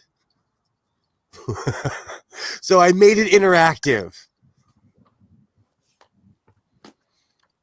Ouch. I have luckily never had to I've had to limp before a lot, but I've never damaged an arm to have to. I mean, I probably could. I'm ambidextrous anyways. I can write with both hands. I can do stuff with my left hand. We won't get into that. Breaking my right wrist was the best thing that happened to me at school. Really? Yeah. Why, did everybody do stuff for you? Get some chicks to jerk you off? Or? Right, taking into account that the time when I grew up, you were not allowed to submit any work on a computer. Right. Right? And my handwriting was appalling. And when I broke my wrist, I could still type, but I couldn't write. Right. So for that period of about 4 months at the end of that year, my grades went way up because I submitted everything typed. Oh, they can read it. Yeah. That's awesome. Oh, that's hilarious. I was left-handed, and they forced me to be right-handed in elementary school, and I eventually just became right-handed. We had this. Actually, I had more than one. Several teachers in my elementary and high school career that would grade you not just on the content of your paper, whether it's an English paper or history, social studies, or whatever, but they would grade you on your handwriting at the same time. Yes, all my assignments were graded, including handwriting. And it's like, how fucking inappropriate can you be? It's some people just write lousy for their entire lives. That's it. I have to write. You know what I do is I write in all caps. I write in all caps, and then the capitalized letters are just a little bigger. Yeah, so you get it. And my boss said, "I love how you write," and I was like, "Really? Why?" And he said, "Because I can read it." I'm like, "Because I suck the other way so badly." Yeah, my handwriting is horrible. My handwriting is atrocious. You can't tell my R's from V's, from N's, from Y's. You don't have a clue. But do you write in cursive? Oh, I can write in cursive, but it's horrible. You'll never be able to read it. I still have I'm just sloppy. I still have the same training from the 4th grade. I still write in cursive and everything, and I can tell someone's age if they can read my writing or not. Right. So This one always puzzles me. I think they This should. always puzzles me. This is like when Americans say, "Can you drive stick?" It's Right, just I nonsense know. to me. No, cursive is just as you call it. To me, that's just called writing. I agree, You're but right. people, they no longer teach it in our elementary schools anymore. Yeah, When I was a child, it's wrong. they no longer teach it in our elementary schools at all. When I was a child, that is what the 3rd and 4th grade were dedicated to. We're teaching you how to Every write. classroom in the country had the alphabet in cursive on green cards, double lined capitals next to the small letters around the room, pasted on the wall of the room. Yes. Every classroom in America. Yeah, I remember that. they no Can longer. anyone tell me why the cursive F looks like that? Cursive capital F. Such a good question. I don't know. Drama? You said capital F? Yeah. It looks I like a don't B know. across the It line. does. It does. Oh, dude, don't get me started on this one. Listen, I know how to write a proper S in what you guys call cursive. Yeah, that's just a little loop. No, it's not a little loop. It is. Don't get me started on this one. Listen, don't. Yes, actually, I can't draw it. I'm gonna have to draw it now. So my whole point of bringing that up is that you won't be able to communicate with Americans like 50 years from now.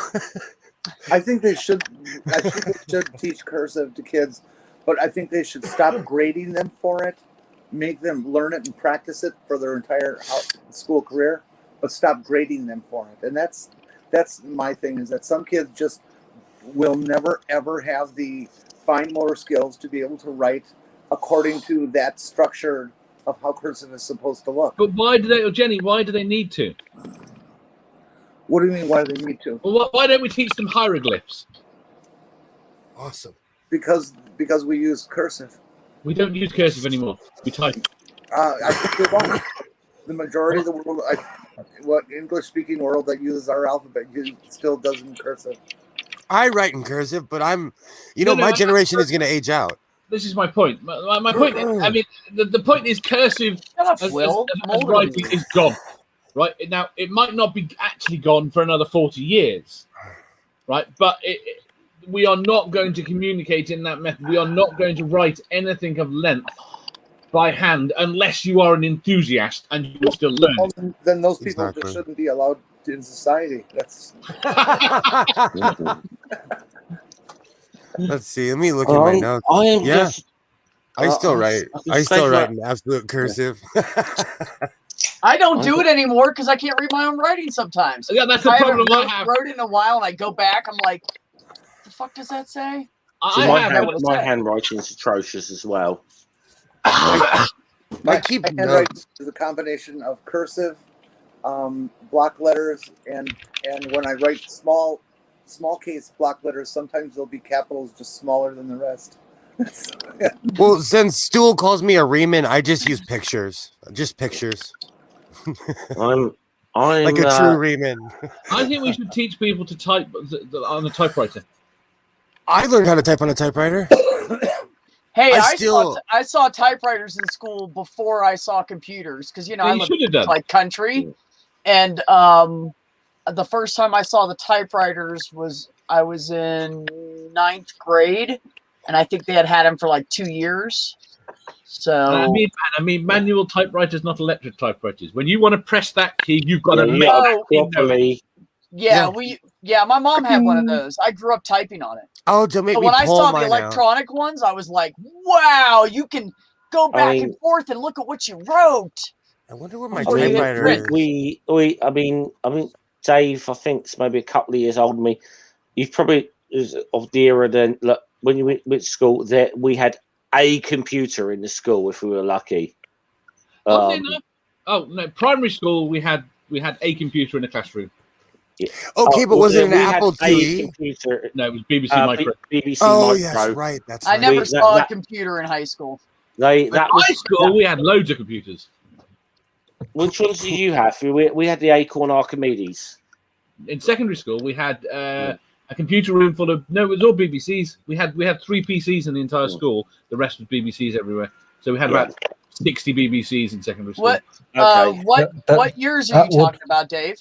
Yeah, Dave, that was obviously one of these. What's funky primary school? schools. What years were that? What as in how old was I, or what one was it? No, when was it? I would have started in. She doesn't understand the term primary school. 80. High school for us is 11, so it would have been 89 to 94. Okay, that makes sense. Because I graduated in 89 and I didn't see shit for computers. I saw Slayer in 1989. And then 5 years after I got out of school, then I started seeing people have them in their house. Well, interestingly, all the BBCs were gone by the time I left that school. In my final year, all the BBCs were replaced with PCs. Yeah, well, actually, by the time I was leaving, we all the BBC micros were being replaced by the Acorn Archimedes. Because obviously, well, I think Acorn still had a big contract with a lot of in the education market. So that's why a lot of stuff I learned was on the Archimedes. What little I learned, but because we were pretty much. Apart from the computer I had in my house, which was an Atari 800, school or whatever. School, it was obviously the BBC Micro, which obviously again Acorn computers, and then the Archimedes. So, right. Go ahead, Stool. When I was in primary school, if anybody had a typewriter, it was a 1927 Underwood. Oh yeah, Underwood. Can I make a really evil and arsey comment? No, I'm not going to. Sure, go ahead. Go on. Go ahead, Dave. Make it fast, Dave. Do it. It's too mean. It's too mean. I can't do it. By the way, the typewriter was invented in my hometown. Were you there? Really? Yeah, really. In Milwaukee. We didn't. Well, when we were in elementary school, we went to on a field trip to UW, Wisconsin, and Madison, and we saw their computer rooms, and it was really cool. It's a gigantic room with all these, machines in it, and the floor that was only 8 inches deep, and it had just filled with cables, and they would do something really cool. They'd print out a picture of Albert Einstein with ASCII, and then explain to us how. Computers are going to be in every one of your schools. Everybody's going to have a computer. That will never happen. And then in 1972, when we still had the same computers, boys weren't even allowed to take typing because that was a girls' class. Dave. For as bad as my. Now, wait. Stool's been trying to say something for like 10 minutes. Go ahead, Stool. Oh, thank you. You see, B knows how to be a proper moderator. She's got politeness and etiquette. Stool, what does BBC shut up. stand Just say for? what you're going to say. It stands for British Broadcasting Corporation. You know this, and it does not stand. It does not stand for what you've just typed. You dirty pervert. It doesn't stand for Big Black Cock. Thank you. Oh, no. Pornhub. Right. Dave. Okay. Pornhub. Let me do my bit now because I've been very polite. So when I was at primary school, I'm from the BBC. For the benefit of our American friends, primary school is kind of equivalent to your elementary school thing. So age 4 to 11, right? Then in secondary school, 11 till 15. So at primary school, computers, fuck off. That was like Doctor Who stuff. Secondary school, we had, I think, 8 Commodore PETs. That was it. And every second Thursday, because I did computer studies, which was like voodoo.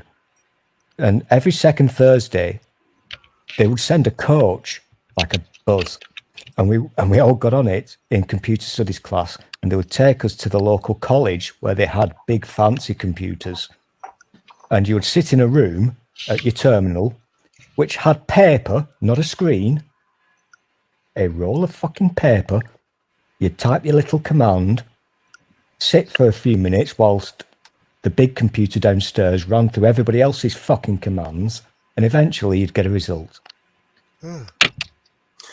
I grew up straight middle class. I always had I grew up with a typewriter, old school typewriter. Then I grew up with an Apple IIe. I used to play Reader Rabbit and Jeopardy on it. And then we got the Mac, the box one. And then we got the other Mac. So yeah, I always have had computers around. I'm going to tell you guys the first. Oh, sorry. Go I ahead, was gonna say, I was going to say, this is where we kind of need Jen, isn't it? When we're talking about old 8-bit computers. This is where we need Jen. Oh, she goes off. I have an Apple IIe, and like she's like, you have a what? And she's like, show it to me right now. I want to see it. I didn't realize they were. I didn't realize that they're collector items. I didn't realize the monitor is worth more than I actually. Apple. What's that? There's people who have gotten 100,000 or more for an Apple One that didn't even have a case. I got screwed by someone. I sold. I've still it's in the other room. I sold an Atari STE with original hard disk, right, for about $500, right, and they fucking sent it back claiming it didn't work, right, because I think they fucking regretted buying it and trashed it. Yeah, exactly. Oh, that's the worst. That's some bullshit. I think I got my first computer in '84, and it was it was the Mac Plus, the 128 version. The first computer I ever saw, which by the way, I'm going to end this pretty soon because there's other people streaming and I don't want to be rude. The first computer I ever saw took up like half of a 8x10 room or 8x15 room. And it was huge, and it was at the college where my mom went to school. She went back to college. And it was the computer science lab. And there was like 6 screens with the black screen and the green cursor. And the computer was huge. And that computer was the equivalent of what we used to have in the little shitty flip phones with barely any internet. That's the first computer I ever saw. And I was 9. Yeah, 9. So 1980. It was a big deal, man. You could play like Mad Lib, and it could get into the shit. This is the thing. I tried to get an answer of Jen out of this, but I don't think Jen had ever used it because the big, like, should we say, computer war, should we say, in Britain in the early 80s was it's like, okay, the BBC Micro versus the Sinclair Spectrum kind of thing. Oh, I've had this conversation with her. Yeah, I don't think Jen. Jen was saying, I don't think she's ever used the Spectrum, but I always like.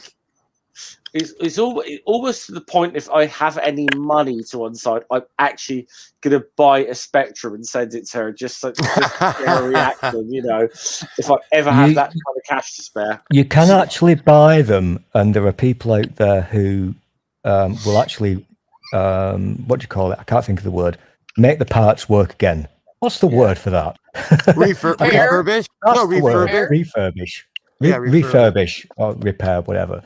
Yeah, the brain's gone to mush. And it's still a big thing, and you can buy all the gubbins and the parts. I do actually still have a Spectrum emulator on this machine that I play with, along with my Amiga emulator and all that kind of stuff. It's sexy stuff. It's an Amiga. Sexy stuff. It was. I mean, I remember on my first Mac being able to draw pictures that were just. It was amazing what you could do.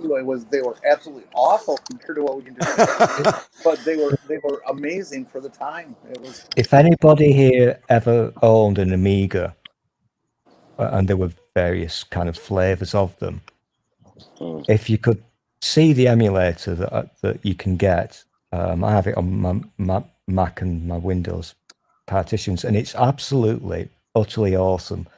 I mean. It's so perfect that it even makes the noises of an empty disk drive, because the Amigas, when you didn't have a disk in the internal drive, it would click, click, click, waiting for a disk. And it even does that. It's just, I'm sorry, I'm getting horny. I'm sorry. Well, that's so- okay. We're cutting this off anyway. We're gonna end this shit because we can't have Still Horny online. Wait a minute, who's streaming that we have to be so concerned about? I thought. Hold on.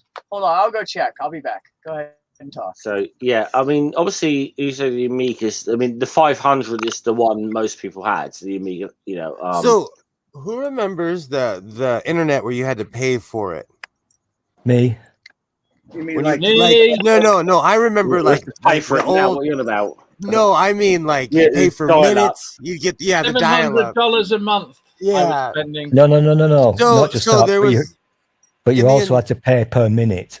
Exactly. So this is what I'm trying to explain because it'll set up a semi-funny story. I didn't understand that. My dad was an electrical engineer. He had a computer in his office.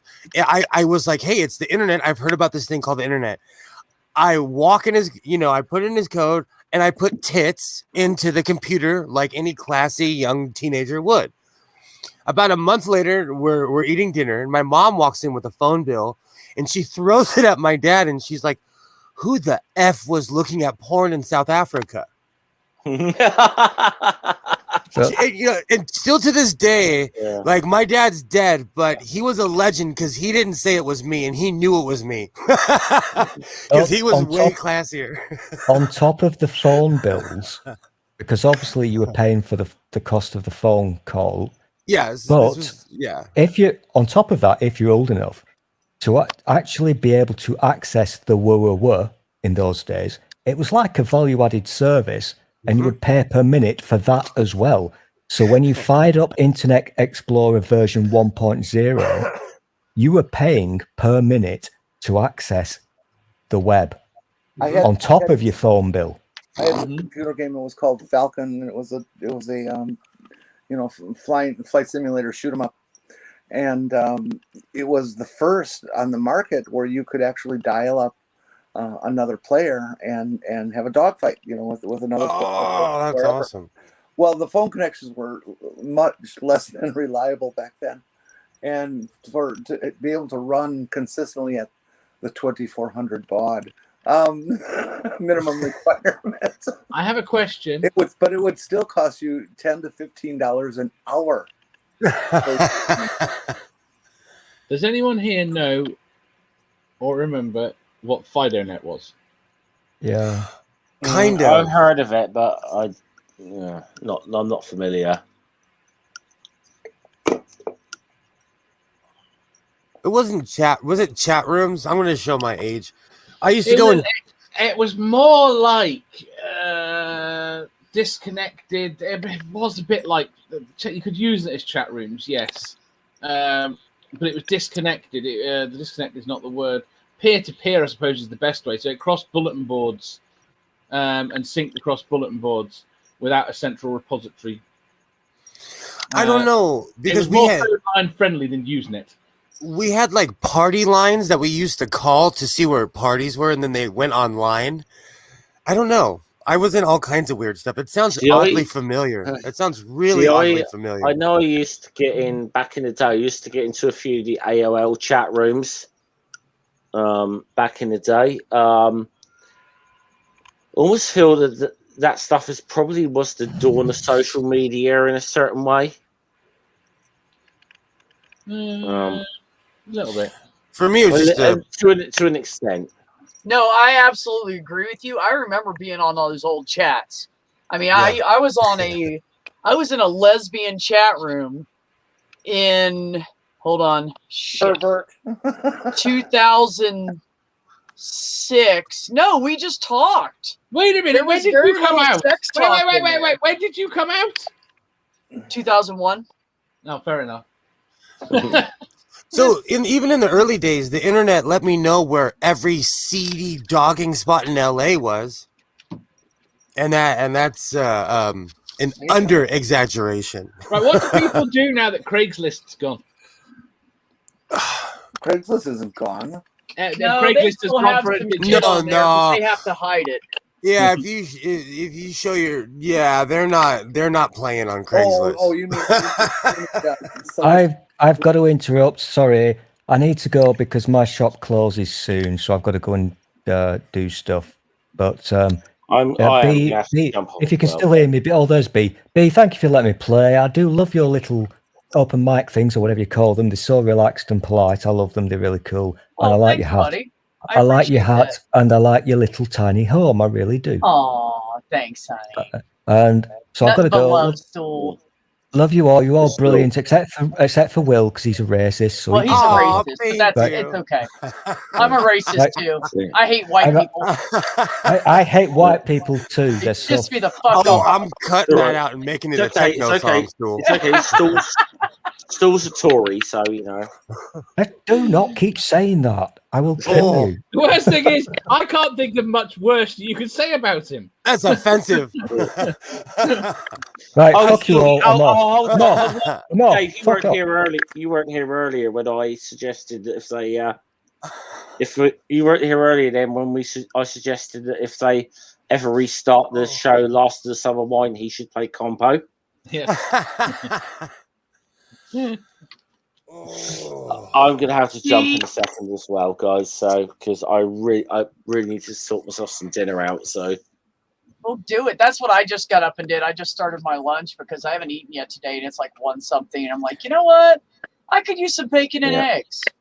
So I eat like that.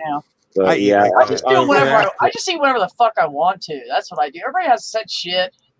Yeah, well, I'm going to be doing myself some gourmet nukes in the microwave food in a second. So there you go. So no one wants to hear about the delicious roast dinner I just ate. You know what, Dave? No, we don't. Suck my. That sounds lovely, Dave. It was really nice. Thanks for having us on. Thank you, Jeff. I love seeing you. Yeah, always good to go in and chat with you guys. Cool. I hope for catch you guys in not too distant future. Okay. See you later. All right, buddy. Right. Peace out. Bye.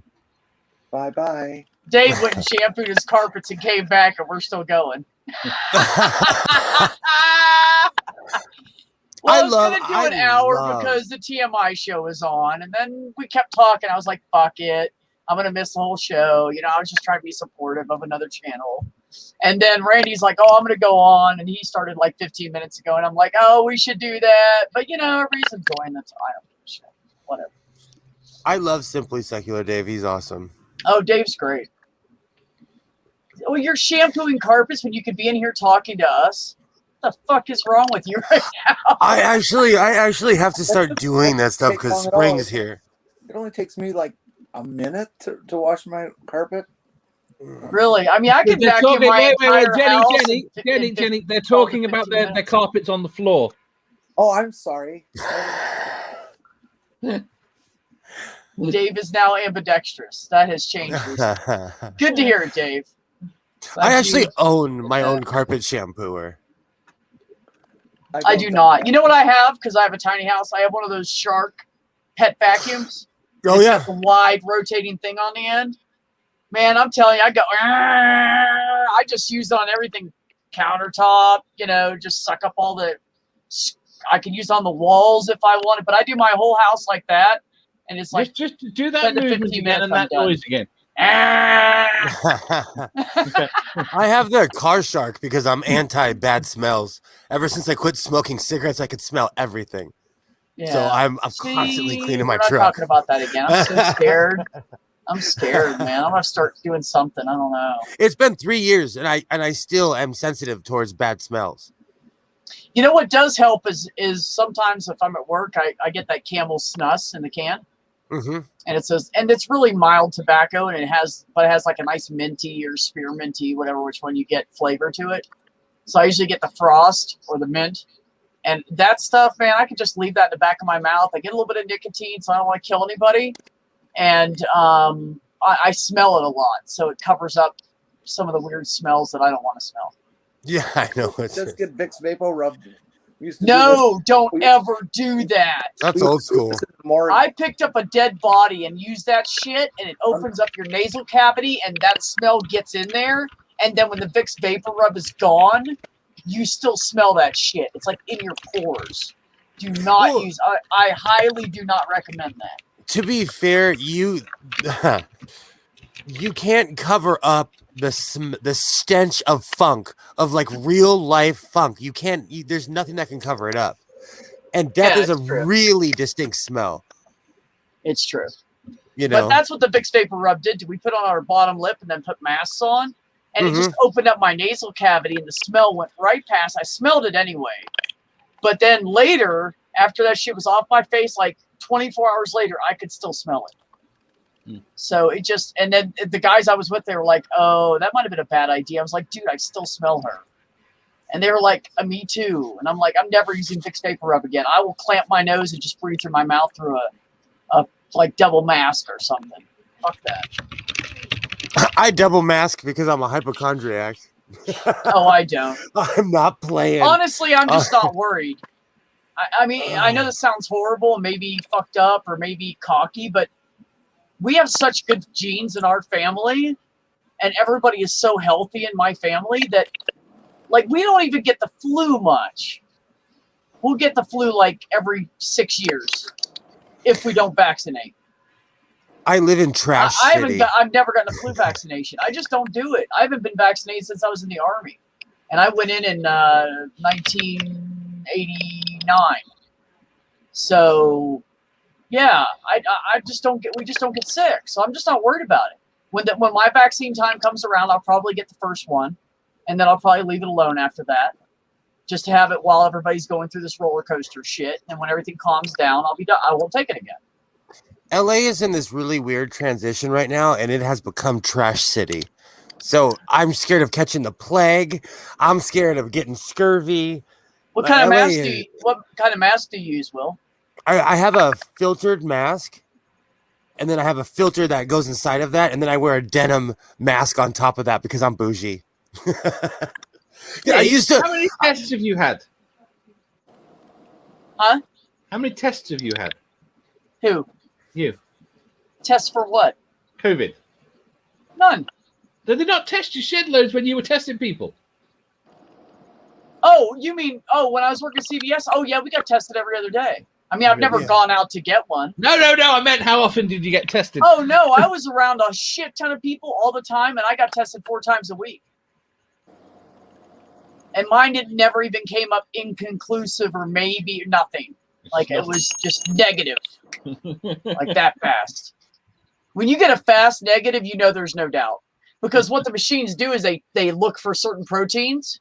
Yeah. If they find them right away, if you get it, like it would beep, and then the little ticket would print out of the printer saying the result on it. And if you heard that beep right away, you were like, "Oh fuck, that's got to be positive." Oh, that sucks. It would take 10 minutes to get a negative. Yeah. Oh, that's so you're tense. like, if it's looking and looking and looking and looking through it, then you're like, you've been past 3 minutes. That one's probably negative. But mine would pop up at like 4 or 5 minutes. Oh wow. And it would be like, "Oh, I'm done." I don't know, man. Maybe it's because I'm anti-people and I don't go out much or something. I don't know what it is. I just don't get sick. The only time I've ever gotten the flu in my life since I was 12 years old, and I was living with a bunch of people then.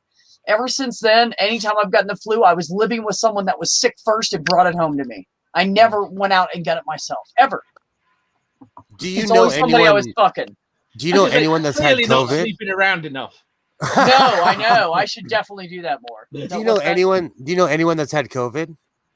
Oh yeah, my boss has had it. I'm pretty sure I had it the previous year in last year in January-ish. And I'm going to tell you why, because I never feel sick. If I get diarrhea, I had to have like gotten drunk on a bunch of fucking alcohol and liquor and then went to Taco Bell and cooled. That's the only time I get diarrhea. And I had an upset stomach and diarrhea, and I didn't feel good. I just felt wrong all through my stomach area and everything for like 3 days. And that never, ever, ever, ever, ever happens to me. I had no reason. I was eating healthy. I was doing all the right, just out of nowhere. And I felt really weird. And then a week later, I was fine. I think that was COVID. I think I got it. Flu strains are, they're weird. My ex-wife and I, we got the swine flu, and Isaiah was in the same house and he survived. and nothing. He didn't get the flu at all, and he was in a house with 2 adults who had the swine flu. I lost 18 pounds in a week when I had the swine flu. My sister and her daughter got COVID, but the son and the husband didn't. Exactly. It's crazy how that happens. That's why it's, each individual is different. I'm a catcher's mitt. I get sick if someone has a cold. Well, we know you're a catcher, Will. No, I'm kidding. Go ahead. Well, have you seen this face? They can't help themselves. I want to do. But I take precautions, so I don't get sick. But I know my immune system, so I take care of myself. Right. It's a lot easier when you know what's wrong with you. Is all I'm trying to say. Yeah. No, I'm a good detective when it comes to that. Like, I know something happens with me, I could pretty much pinpoint down to like 2 different things that it could be. I'm like, it's either this such and such acting up, or I have cancer. So like WebMD. If you want to talk about the internet, I had to stop self-diagnosing myself. When I lived in Oregon, I had diagnosed myself with type 2 diabetes because I peed in the bed. But the truth is, I had too many drinks that night, and I had a weird dream. He's so diagnosed. And I was so shamed. I went to the computer. I'm like, what happened? Oh my God, what are the symptoms of peeing in your sleep and blah, blah, blah. And like type 2 diabetes was the first thing that came up. And my ex-girlfriend, she was kind of a bitch, and she told me to my face, she's like, no, you just had too much to drink, wiener. Hence why I don't drink anymore. Shit, I'm muted. Well, I mean, sometimes that happens, man. It unleashes I knew a guy that was the nicest guy in the world, but he would drink on the weekends and get so smashed that one time he got up out of bed and walked into the closet and pissed in his wife's fucking army. They were both in the army. He pissed in her combat boots. She had to wear to work the next day. Oh, so she gets up in the morning. And she's like, because she did it while she was in the kitchen area. He went in and passed out. So she comes in and she's like, God, why is it? What did he do? Fucking pee the bed? So she checks. There's nothing. So she goes to sleep. She gets up in the morning. God, I smell pee still. And she was looking around and she sees it and he's crashed out. And she's like, motherfucker.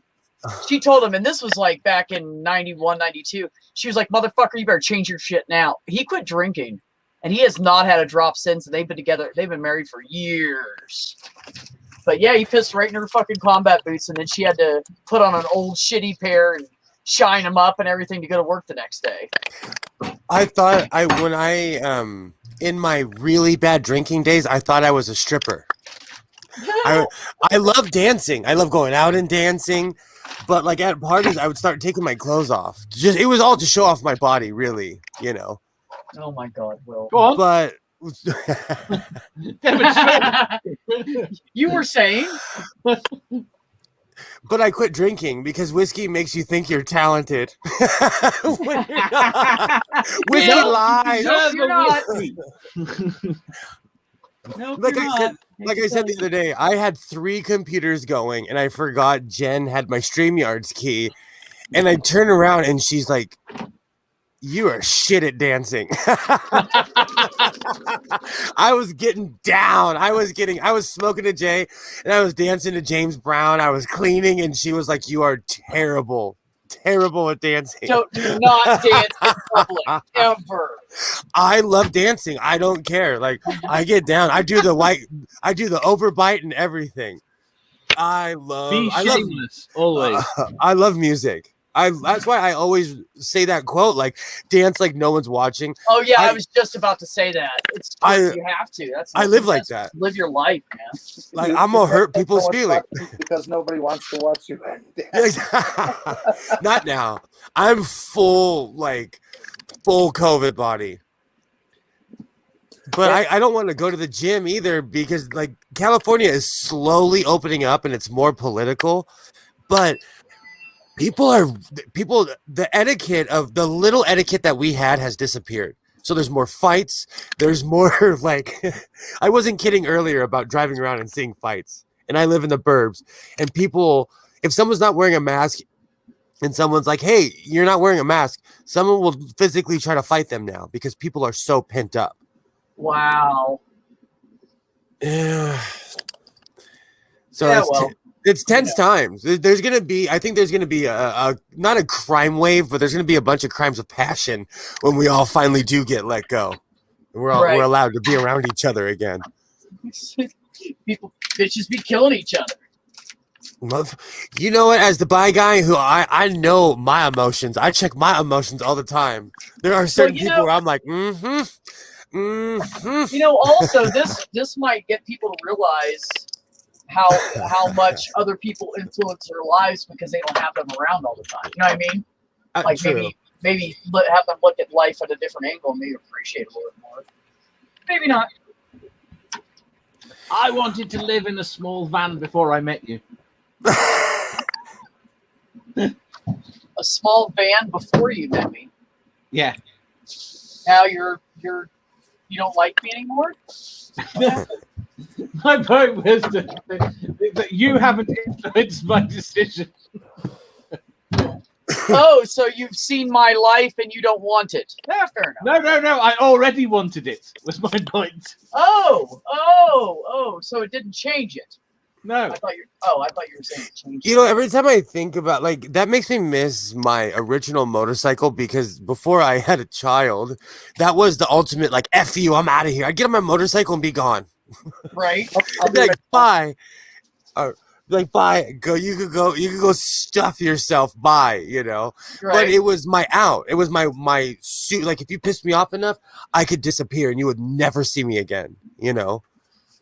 But now I own a house and everyone knows where I live. Oh, see, now. I can't hide. Good. You can know where I live, but I might not be here in a month. I mean, it's a toss up. Bring cake. No. Bring Just let anybody know that wants to stalk me. You better stalk fast because I could be gone. I still live by the advice of letting your stalkers get to know you, and they won't like you once they get to know. When people try to stalk me, I'm like, oh, get to know me. I'm really not what you think I am. They don't like you getting a girlfriend. What's that? They apparently don't like you getting a girlfriend. Right.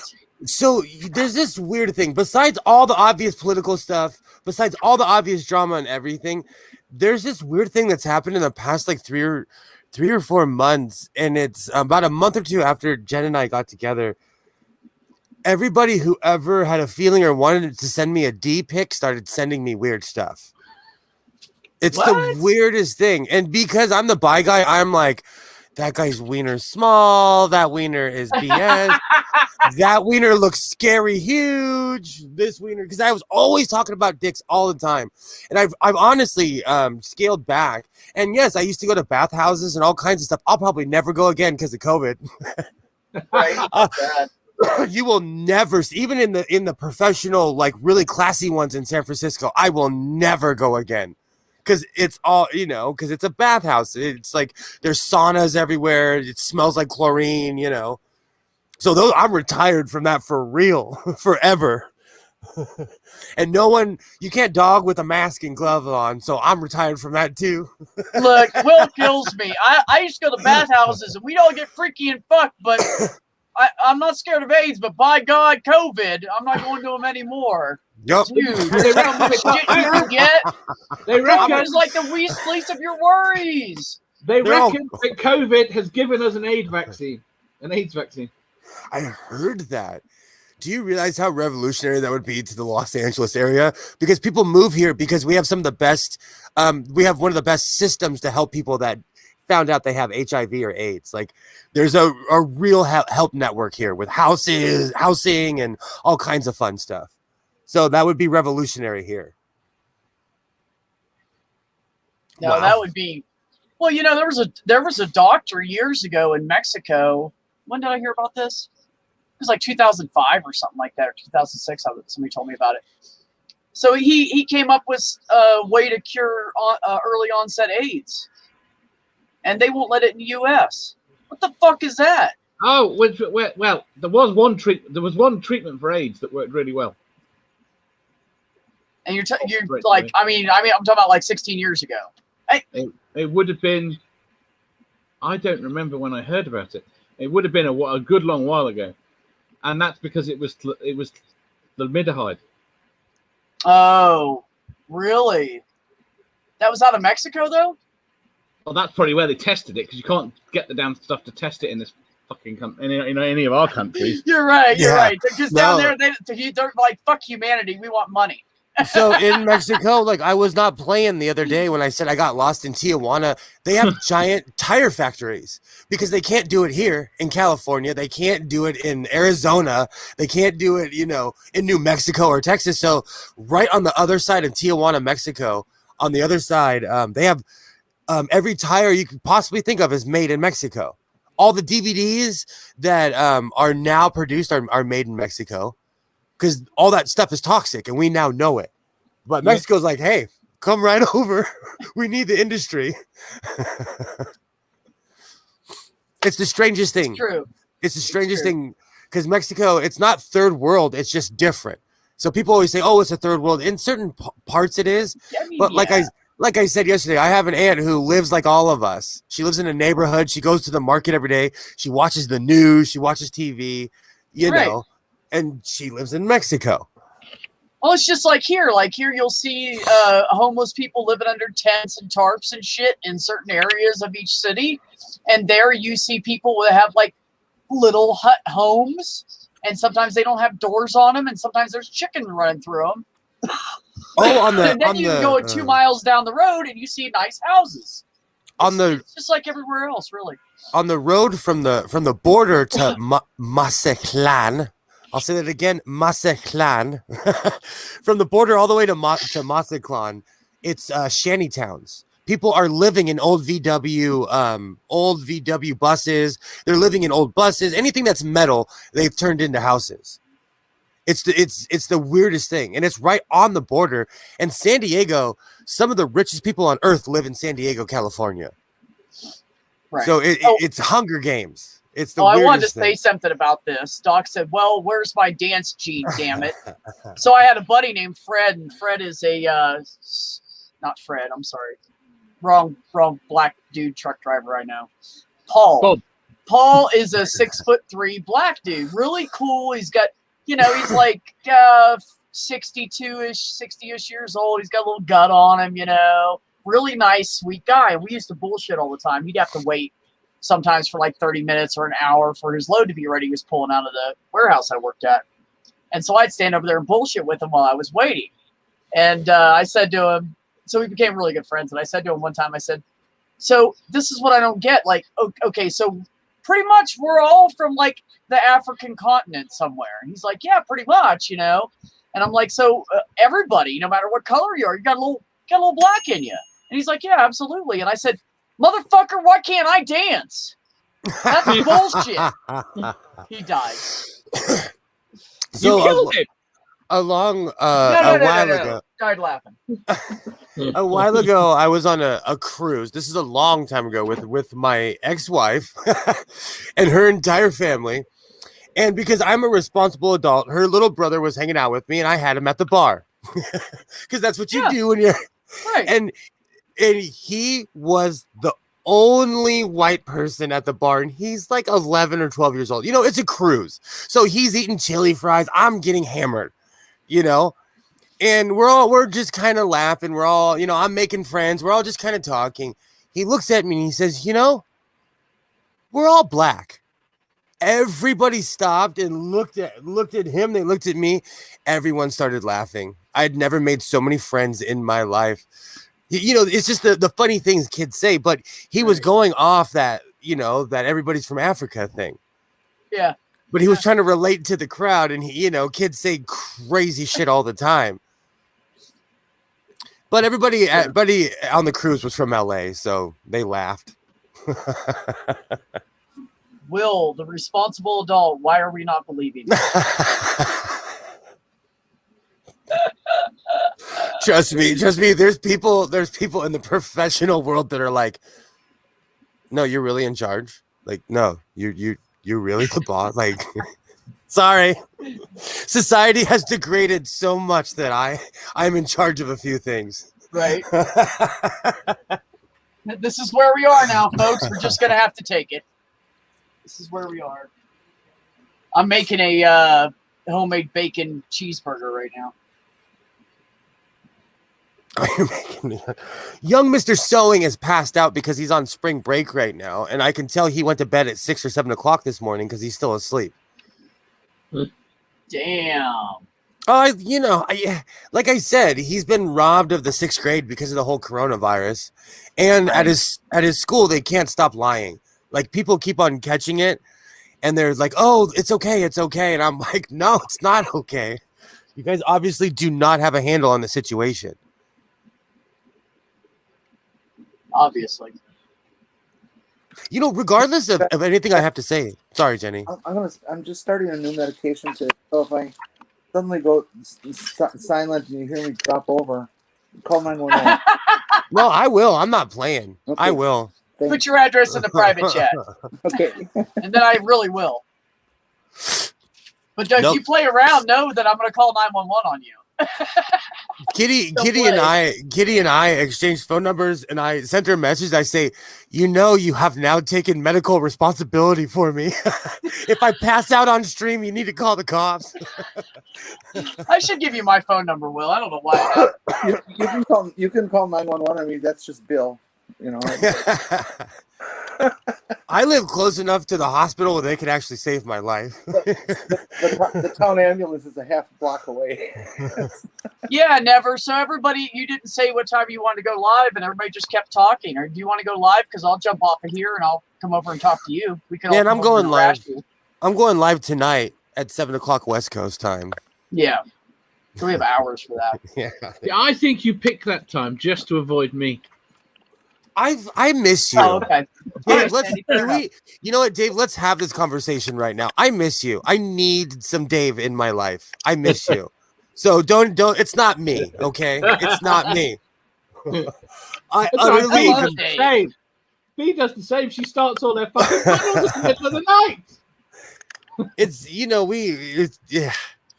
I was literally Dave, you're an asshole. With my head down, trying to give you a kissy face, and I heard your voice, and I'm like, "Ooh, Dave's here! Yay!" I've been so missing Dave that I stopped wearing my rose-colored glasses and darky horn-rimmed glasses now. I'm hoping to have a new show coming. Soon. Come on in, Sandy. Come in, and we can watch you play with Kame while we're talking. Well, you don't have to talk if you don't want to.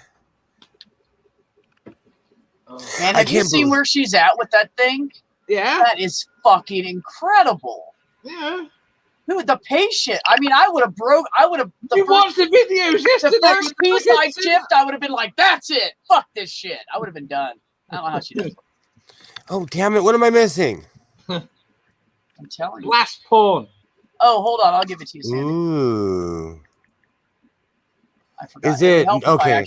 Never again uppercase because YouTube has been really picky lately. I spent 20 minutes looking for Sam Chaos and I'm subscribed.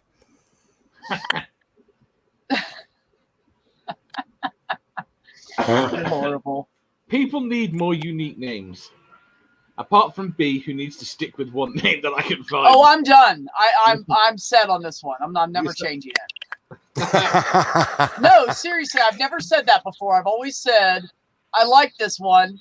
Who knows? I might change it, but no, I'm not changing it anymore. So I'm good with this. I feel like it's me. It's perfect. Hi, Sandy. Hey. Hi. Oh, that's amazing! That's amazing. God. I love. Hold on, I'm gonna full screen that.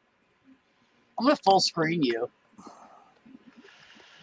Oh, good. You'll get my silly after prison show T-shirt in the shot. That's all right. That's amazing. Thank you. This is what bored people do when they're locked into the house for entirely too long. Right. Hey, I used to do stained glass too. Never that advanced. Yeah. Did you really? I didn't know that, Jen. No judgment here. So I used to be in the arts very heavily. I used to teach at UW Milwaukee. I was a photography teacher, but part of our was that we would get to go to any of the other classes and take those for free.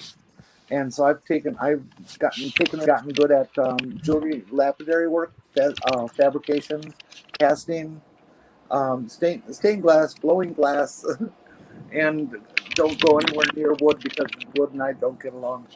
Did you say wood and you don't get along? Yeah, no, we really shouldn't be together in the same room.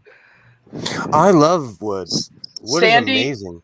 Yes. not to interrupt you guys, but so some people in the chat aren't familiar with what you're doing. You want to explain it a little bit? Not really. Okay, so I'll explain it for her. So originally, stained glass in her family was a thing her mother did, and then after her mother passed away, I believe she started doing it more, and so she's decorating her house where she lives out in the country with stained glass. So like the door, what is it? Your main door has stained glass in it. Is that the front door has some stained glass in it? Yeah, the front door. Technical so this is going next to her bathroom in the wall. She's framing it into the wall. Sandy, I got technical questions. Yes, sir. The beads you're laying right now are awful small. You do put cane around those or foil? I would normally use foil because blobs are such a pain in the ass to work with. Yeah. And I'm doing cane this time because the piece is 65 inches tall. Wow. Oh, and it needs a screen. 14 and a half inches wide. And all these heavy blobs are going at the bottom, so I don't have to worry about sag or cross braces. But are you going to be doing weatherproofing on it? No, it actually, there's a 1/4 inch plate glass window at the end of the tub, just like there was a 6 by 8 foot plate glass windows in the master bath. Because I planned someday back in 98, 99 that I would fill all these open spaces with stained glass. And I picked the stained glass up because I moved back here and that's what my mother wanted to do, and my father would never let her do it as a business. She was a retired school teacher administrator. Oh, okay. So after Daddy died, and Daddy was an asshole, he would never let her do what she wanted to do, and of course she wasn't really a sane person, so she didn't know how to ask for it. So at any rate, after Daddy died, I said, "Well, Mother," I said, "I know you always wanted to open a stained glass shop. I don't know the first thing about it, but you don't have to answer to him anymore. So if you want to open one, I'll go in with you." I didn't know the first thing about stained glass. I'll be there in a second. I love stained glass. It is just such a total rush to do. Yeah. I've got to run away. I'm sorry, I've got to run away. I've just been invaded. Oh, thanks, Dave, for coming. Love you. Yeah. Thanks, Dave. Sorry, Sandy. I hate you, Dave. You were the reason I ended up on this with your damn private DMs, and now you're going to go away. Smooches. Yep. You just tell Dad I said thanks for nothing. Ah. There. I didn't let that get personal, did I? No, not at all. Yeah, he knows I'm joking with him. If he doesn't, then silly him. So Sandy, Theo says that his great-grandfather was a glass blower. Is that why Theo is partially transparent? Whoa! Bum. Jenny got it. Oh, okay, let me tack these because this is Jenny. I'm actually just kind of flying by the seat of my pants with this one. Okay, darling. Mm-hmm. I mean, I really am. I'm just flying by the seat of my pants, doing whatever I feel like doing because it's for me and nobody's going to judge me on it. And if they do, I don't care. So I went weird at the bottom. So now, as I'm looking at your drawing, you've got all the circles to represent the baubles. You're going to fill in with those? No. The pattern underneath it has been, if this section of the thing was just like concept in my mind. Uh-huh. So I'm obviously not following the pattern underneath it. Okay, so you're just freeform. Yeah, I was just trying to get my concept off the drawing table and onto the here. You haven't seen the whole thing, have you, Jenny? No. Oh, well, here, let me do this. It starts way up there. It's huge. With a tree. Oh, I see now, and it's roots. And then the roots branch around a symbolic little pond that I actually have underneath a great big huge oak up on my property, which is where my spring well is fed from. So then, yeah, the roots go down. There's a Celtic heart knot. And then I'm kind of devolving down here into masma and energy coming up from the earth. Okay, so it's American chaos. I'm letting my shaman show. So deal with it. I have strange beliefs. What can I say? There's nothing wrong with that whatsoever. Well, I don't think so, but a lot of people do think so. So I try to kind of keep it to myself. You can always tell them to go stuff it. There you go. I could tell them to go stuff it. Well, I do, Will, but I don't like to fight about it, and I don't really like to argue about it. So I just don't talk about it. I agree. What does your sweatshirt mean? This is this is a guy who ripped off a fella who produces the After Prison show. His name is Joe Guerrero. This is Brian. Brian charged him. Joe's an idiot. Brian ripped him off. So he produced this after Brian had ripped him off of the HVAC system he'd already paid for. And he put it out on the internet so that we could all support him in getting Brian shamed. Brian has actual criminal charges pending against him. Oh, well, good. I hope they nail him. Yeah, because Joe did some prison time. And when he got out after his 7-year stint, he started a YouTube channel trying to keep people from doing the same stupid crap he had done and making money off of it. He got in early. He's been at it for quite a number of years. He's got like 1.3 million subscribers. Wow. But he's not. I don't know. He's doing well for himself, but he's a joker. So you have to kind of take him with a grain of salt. But I was a loyal fan for a long time. I'm not really that loyal anymore. Oh, I thought he was your boyfriend. Yeah. It might have been my grandson.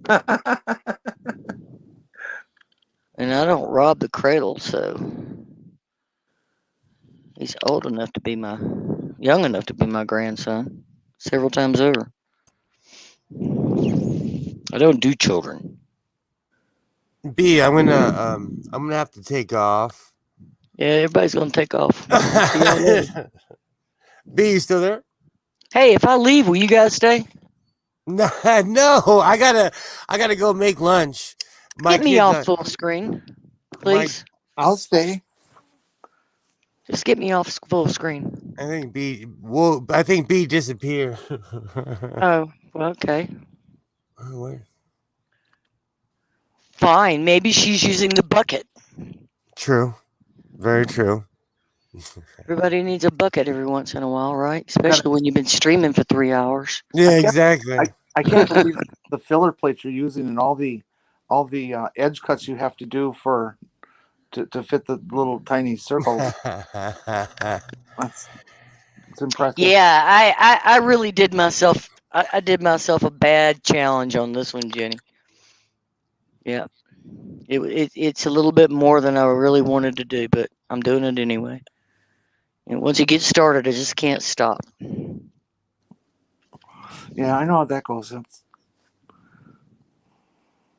Because I just want to finish the darn thing. But B, B Well, is B. Go ahead. oh, tell B that she's invited tonight, and you guys are all invited tonight. The Sewing Circle. You too, Sandy. Come on down. Is that on your channel, Godless? Yeah, it's on the Godless Sewing channel. Should come on down. And Put if you want a link in the description. And I'll make sure that my subscription hasn't expired for some stupid reason. all right. I'll figure out how to do that. It was great talking to you, Jenny. You're an amazing human being. What time is your show?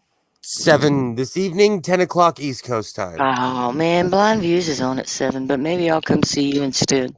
You could do both. Just come by and say hi. He's got plenty of supporters. He doesn't need it.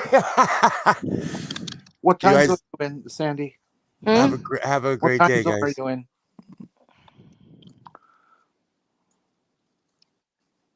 Bye, Godless. And Jenny, I did not quite make out your entire question. What time zone are you in? Eastern. Oh, okay. I'm in the mountains of North Carolina. Ox and I are state neighbors. She's on the east coast of the state, and I'm on the west coast of the state. Oh, all right. Yeah, that's how he and I started talking. We met on another channel several years back. I've been through North Carolina. What about North Carolina? I've been through there. It was in the Winston-Salem area for a while. For almost a week. Poor you. Oh, this is a long time ago. This is actually when Katrina hit. I'm currently in Minnesota, the southeast corner of Minnesota. Where'd everybody go? What? You left us alone and me on full screen, so they all left. Oh, it wasn't because you were on full screen. Actually, my computer just said error and restarted. So, and Dave has been badgering me behind the scenes to come on. And then you do, and he leaves. Yep, that's what Dave does. That's a man for you. I'm telling you. That's just what Dave does. I'm gonna leave it pointed down here. You don't need to see me in all this. That's fine. Okay, so here's the trick. Okay, how do I get this glass in here? Right? Jenny's probably asking, how am I going to get the glass in there? I've already thought of that, Sandy. Yeah.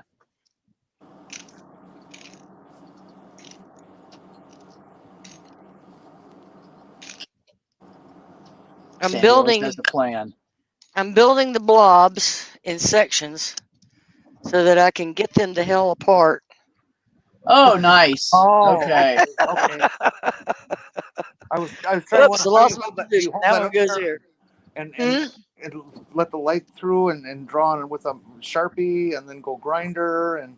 Okay. Yeah, she's going to tell you that she's going to tell you the whole process right now, and I don't even have to. That's pretty smart.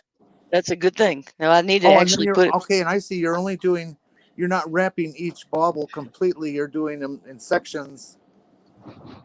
Well, it's HCAM, so. Yeah. Yeah. Yeah.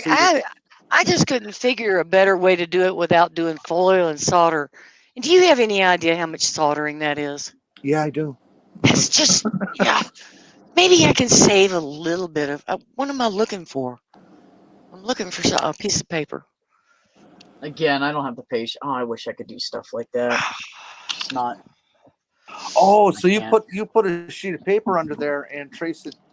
I am. Yes, ma'am. Now I got it. Oh, geez, what a great system. Well, it was the only thing I could think of to do down here to make it work. Because I really didn't want to go back to my computer and try to plan out the blobs when the blobs are all different sizes. Can I come down there and move in with you and be your apprentice? Sure. Okay. But you would not be an apprentice. Yeah, I would. You hear me? You'd just be a co-creator.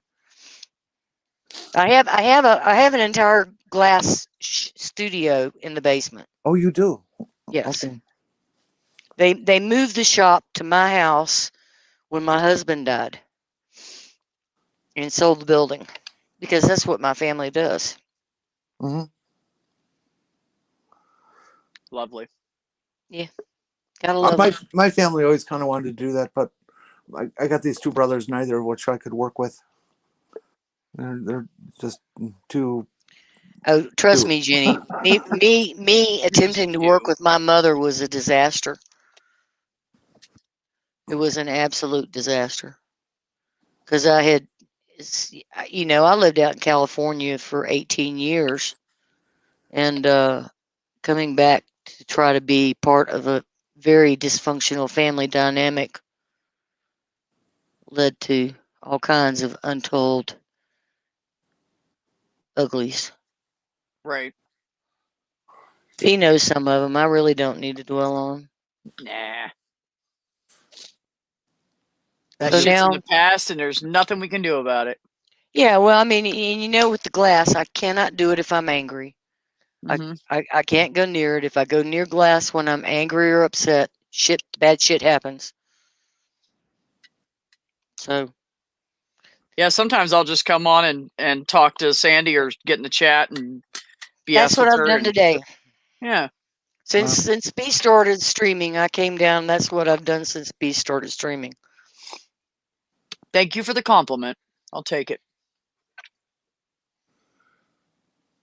Oh God! Was there a compliment there I didn't catch? Yeah, that my streams are chilled and relaxing. You can listen to them and not get angry while you're doing that hard ass, tedious fucking shit. Well, this is it. Ooh, that's a really impossible cut right there. Look at Yeah.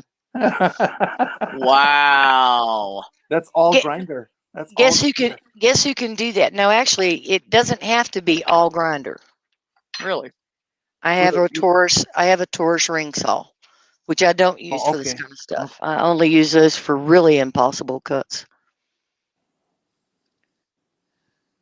Can I brag for just half a second? Do it. I am really good at impossible cuts.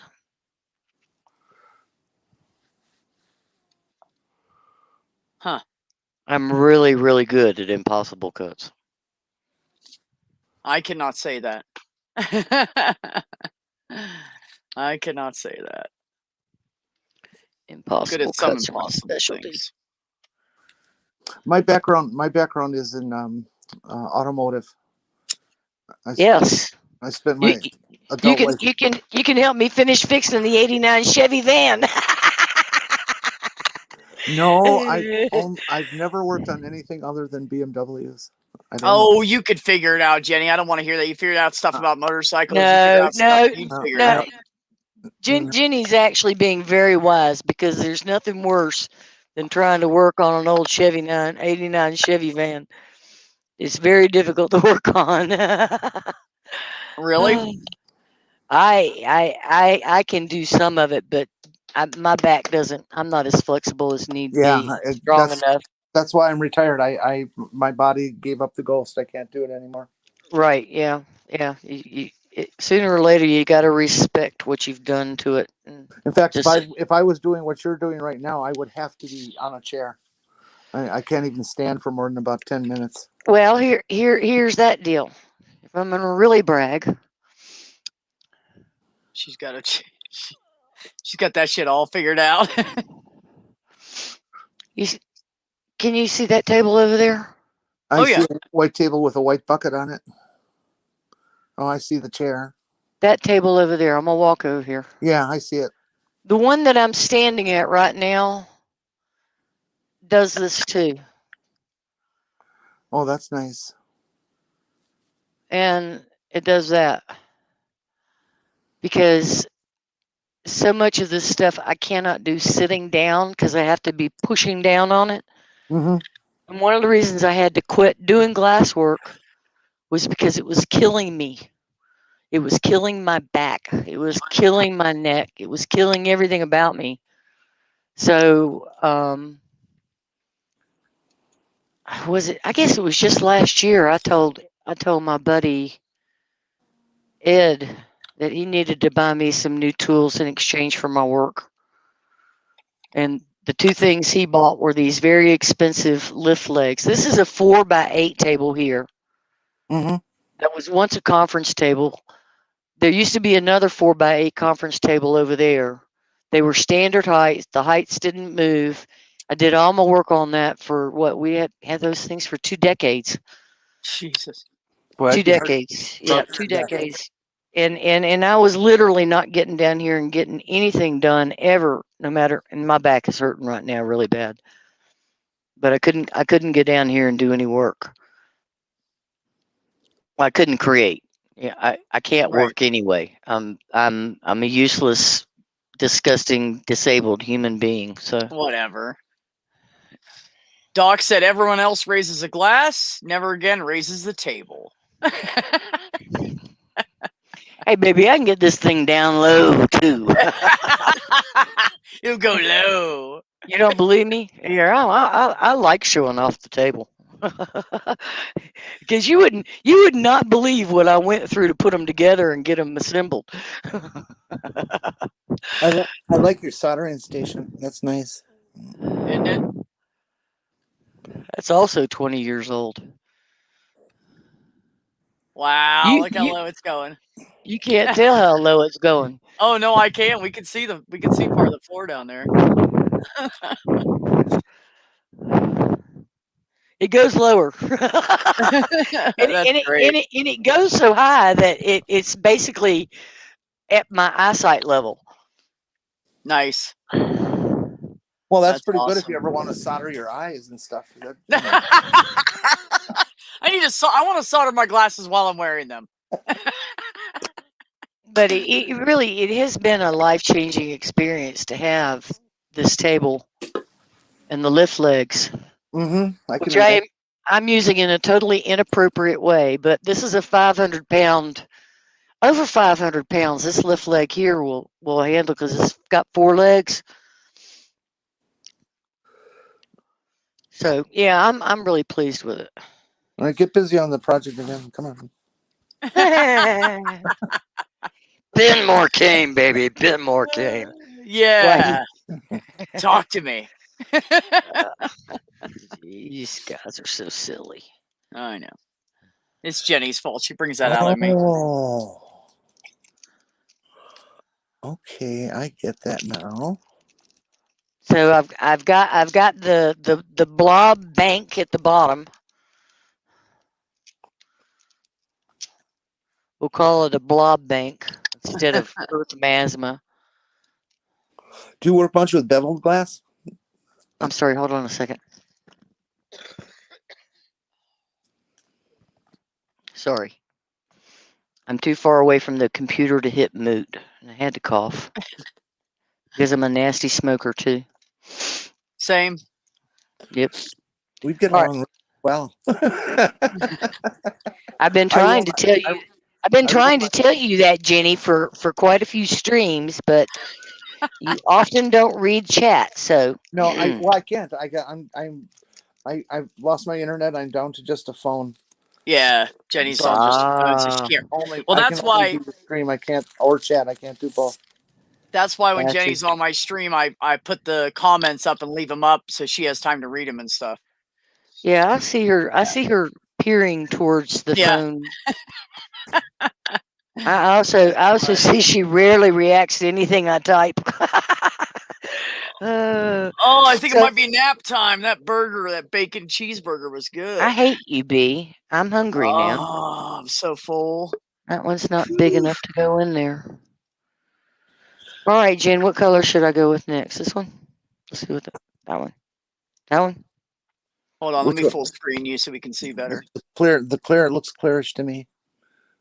It's got gold. Too high. Oh, thank you. Oh yeah, okay. It's got gold in it. Yeah, I like that. I know, but it's still not quite big enough. I like the reds. They're like cherries. I do too. I got a thing for cherries. The medium to dark blue. That one fits better. It's got all this red blue glass behind it, so I'm trying not to do too many red baubles. Jenny, B, post my channel link in case she wants to actually see the rest of this project as it occurred. I'm on it. But if she's down to a phone, she won't be able to get to see it very well. So maybe that's a stupid thing to say. Well, I can when it's in StreamYard here, I can expand the screen. Like I can zoom into this where all I see is your right hand right now. Oh, let me wipe the snot off.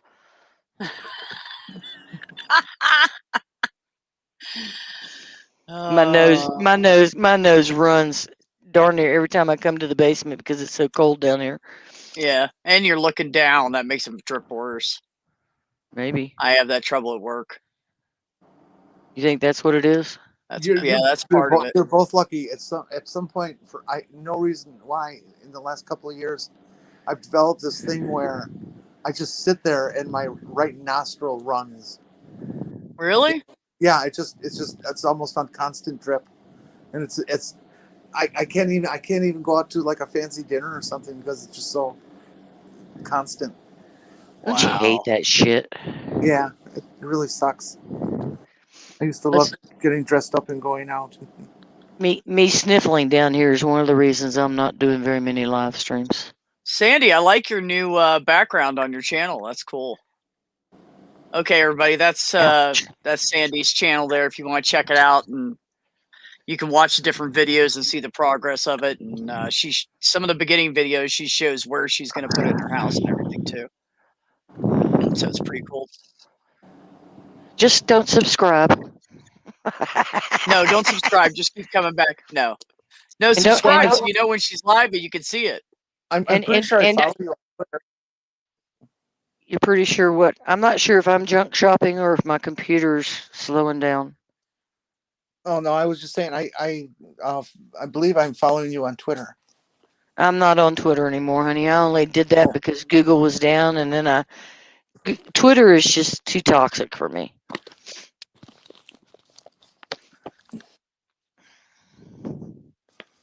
It literally is. I'm walking over to the saw, so you're gonna hear a buzz in a second. Sorry. No, you're fine. Oh yeah, Ox is right. She has some good nature videos. She'll like used to. Don't have them anymore. Oh, did you take all those down?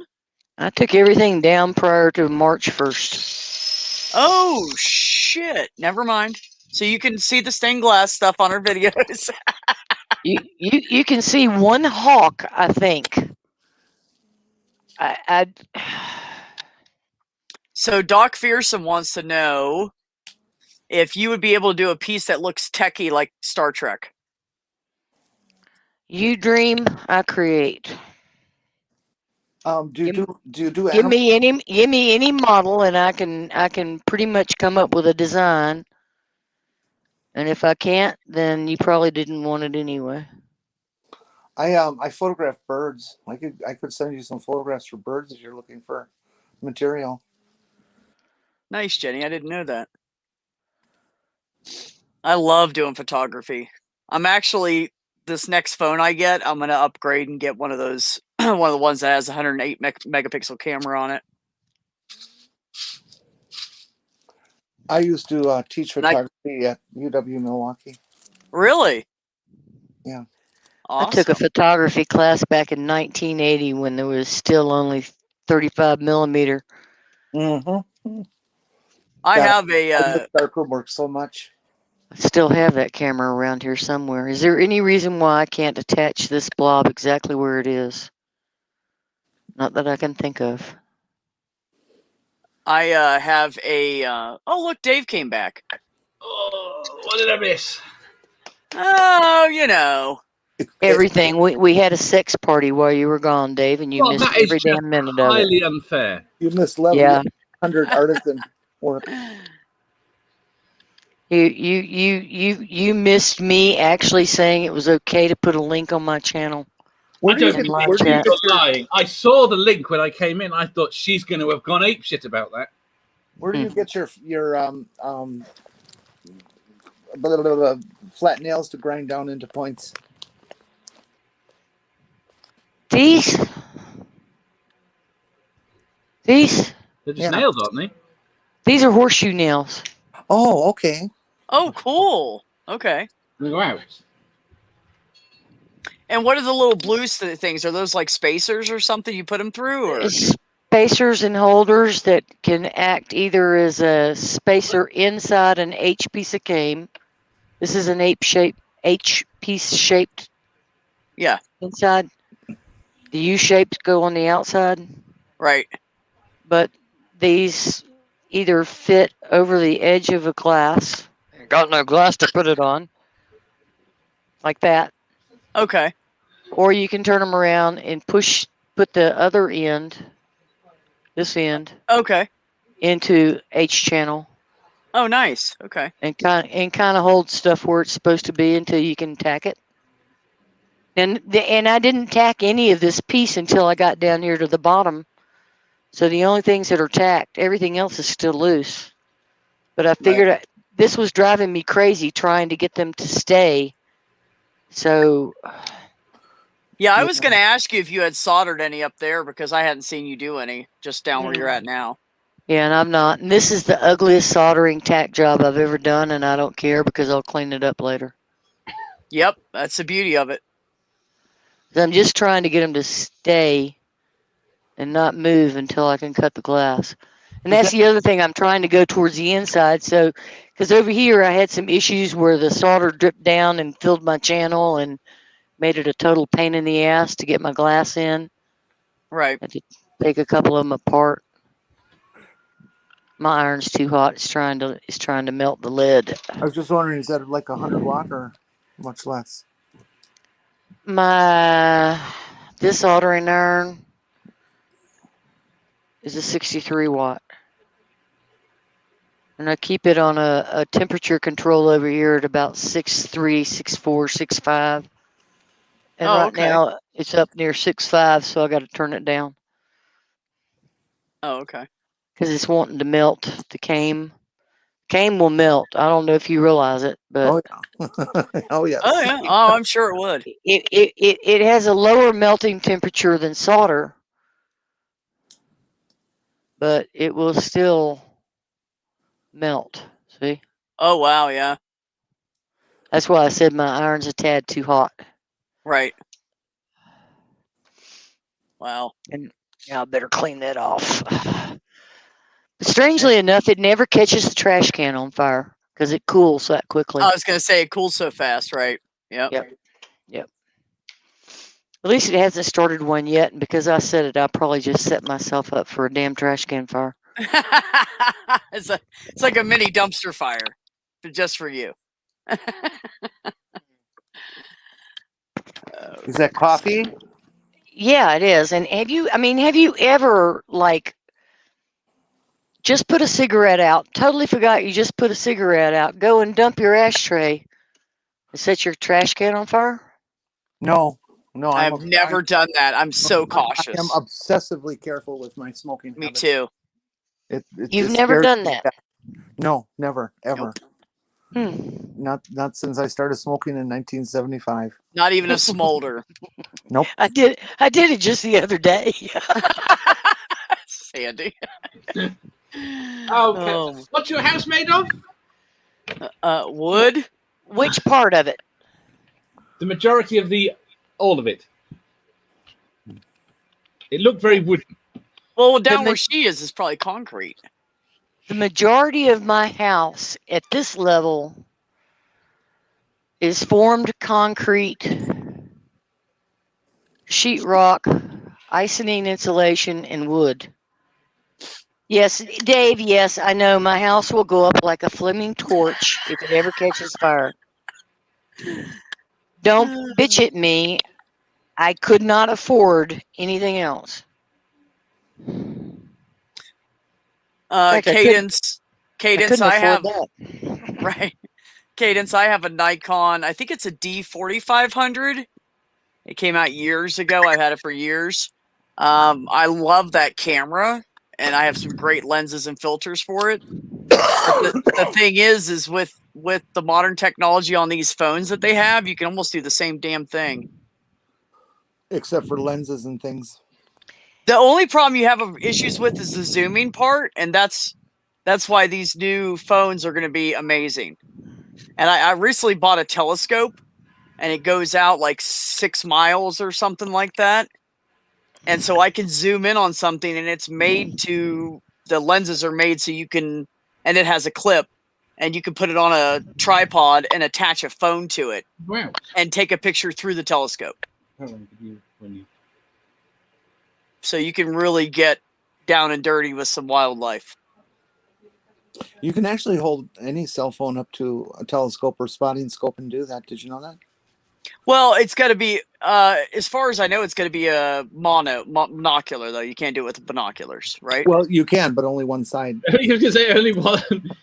Fair enough. I was watching a thing about what the astronauts do now as to why no one takes a telescope up to the ISS.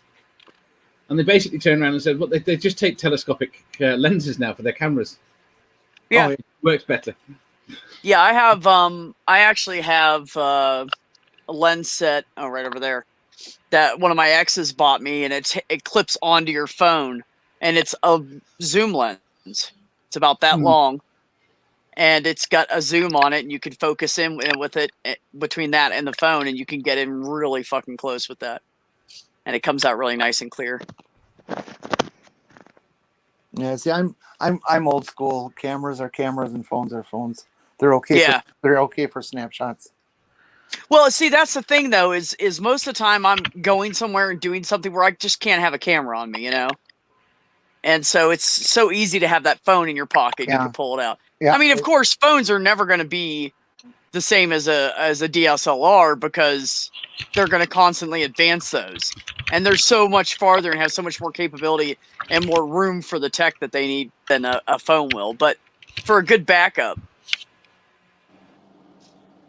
Dave, I are like you 'em. typing? No.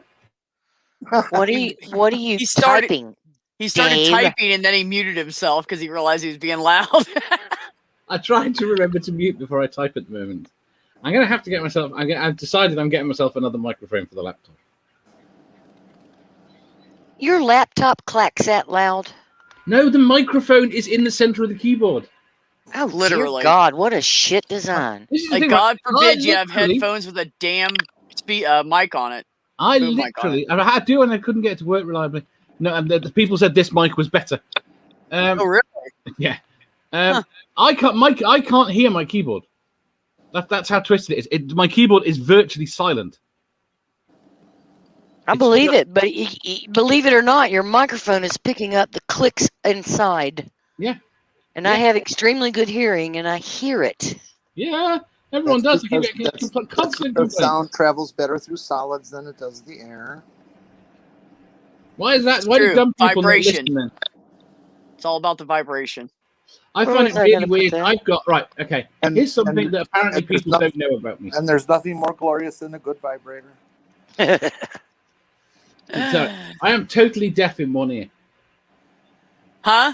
I'm totally Kidding. deaf I was in one kidding. ear. I was Oh, kidding. you Yeah. horrible. Right. Okay. Hi, Robert. I got some bone conducting headphones, which work across the opposite way. Right. Right. So if you've got because the bone conducts across to the other ear better. I was thinking about getting a pair of those. Did they work? That's what Fantastic. That's what my Absolutely. brother uses for streaming. Yeah. He loves them because he has horrible hearing. So he puts those in, he can hear everything.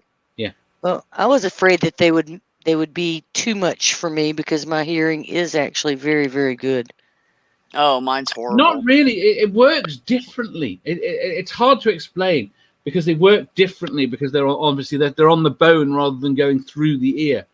Right. But I don't think I don't think so either because it's, I mean, you can still adjust the volume and everything. That's all you have to worry about with them.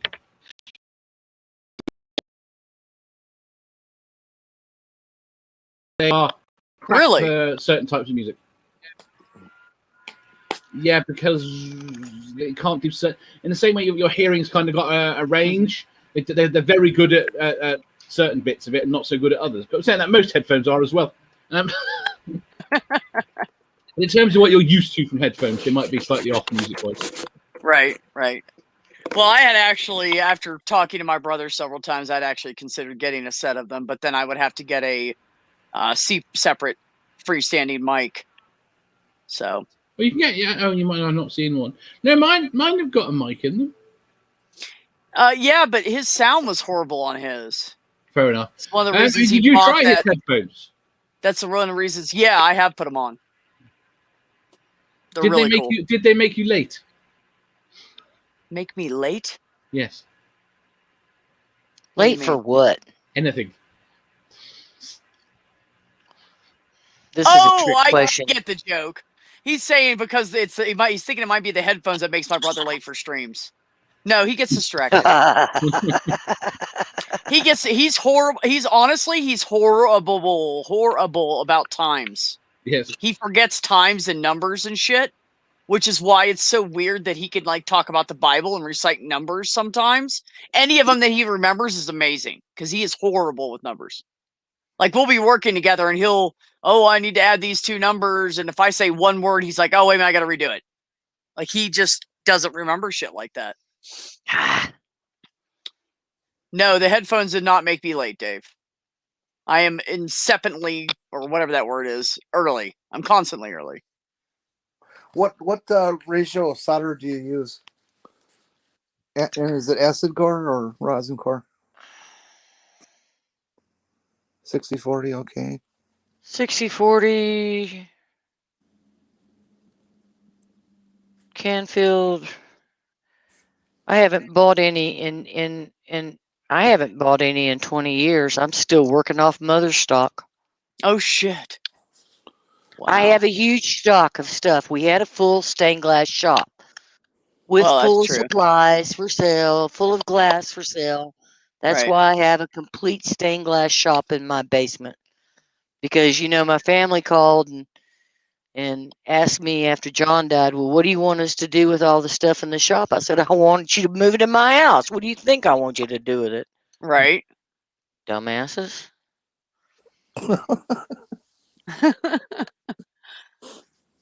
You know what? I just have a bad feeling about this one. I was just thinking, why don't you use a file to fine tune the ends?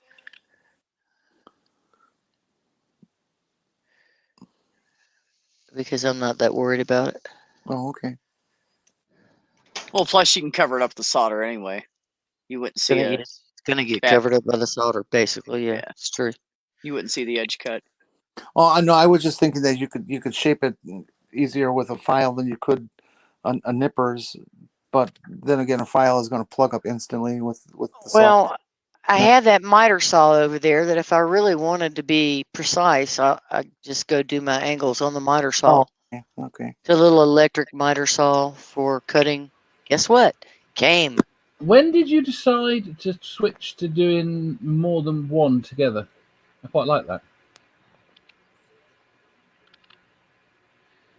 You mean when did I decide to have a blob form? Yeah. I don't know. A few days back. I like how it goes into that. Yeah. Well, I mean, if you think about it, the blobs are coming up. Yeah. And to the roots, to feed the heart, to feed the tree, to feed the world. Yes, I'm woo.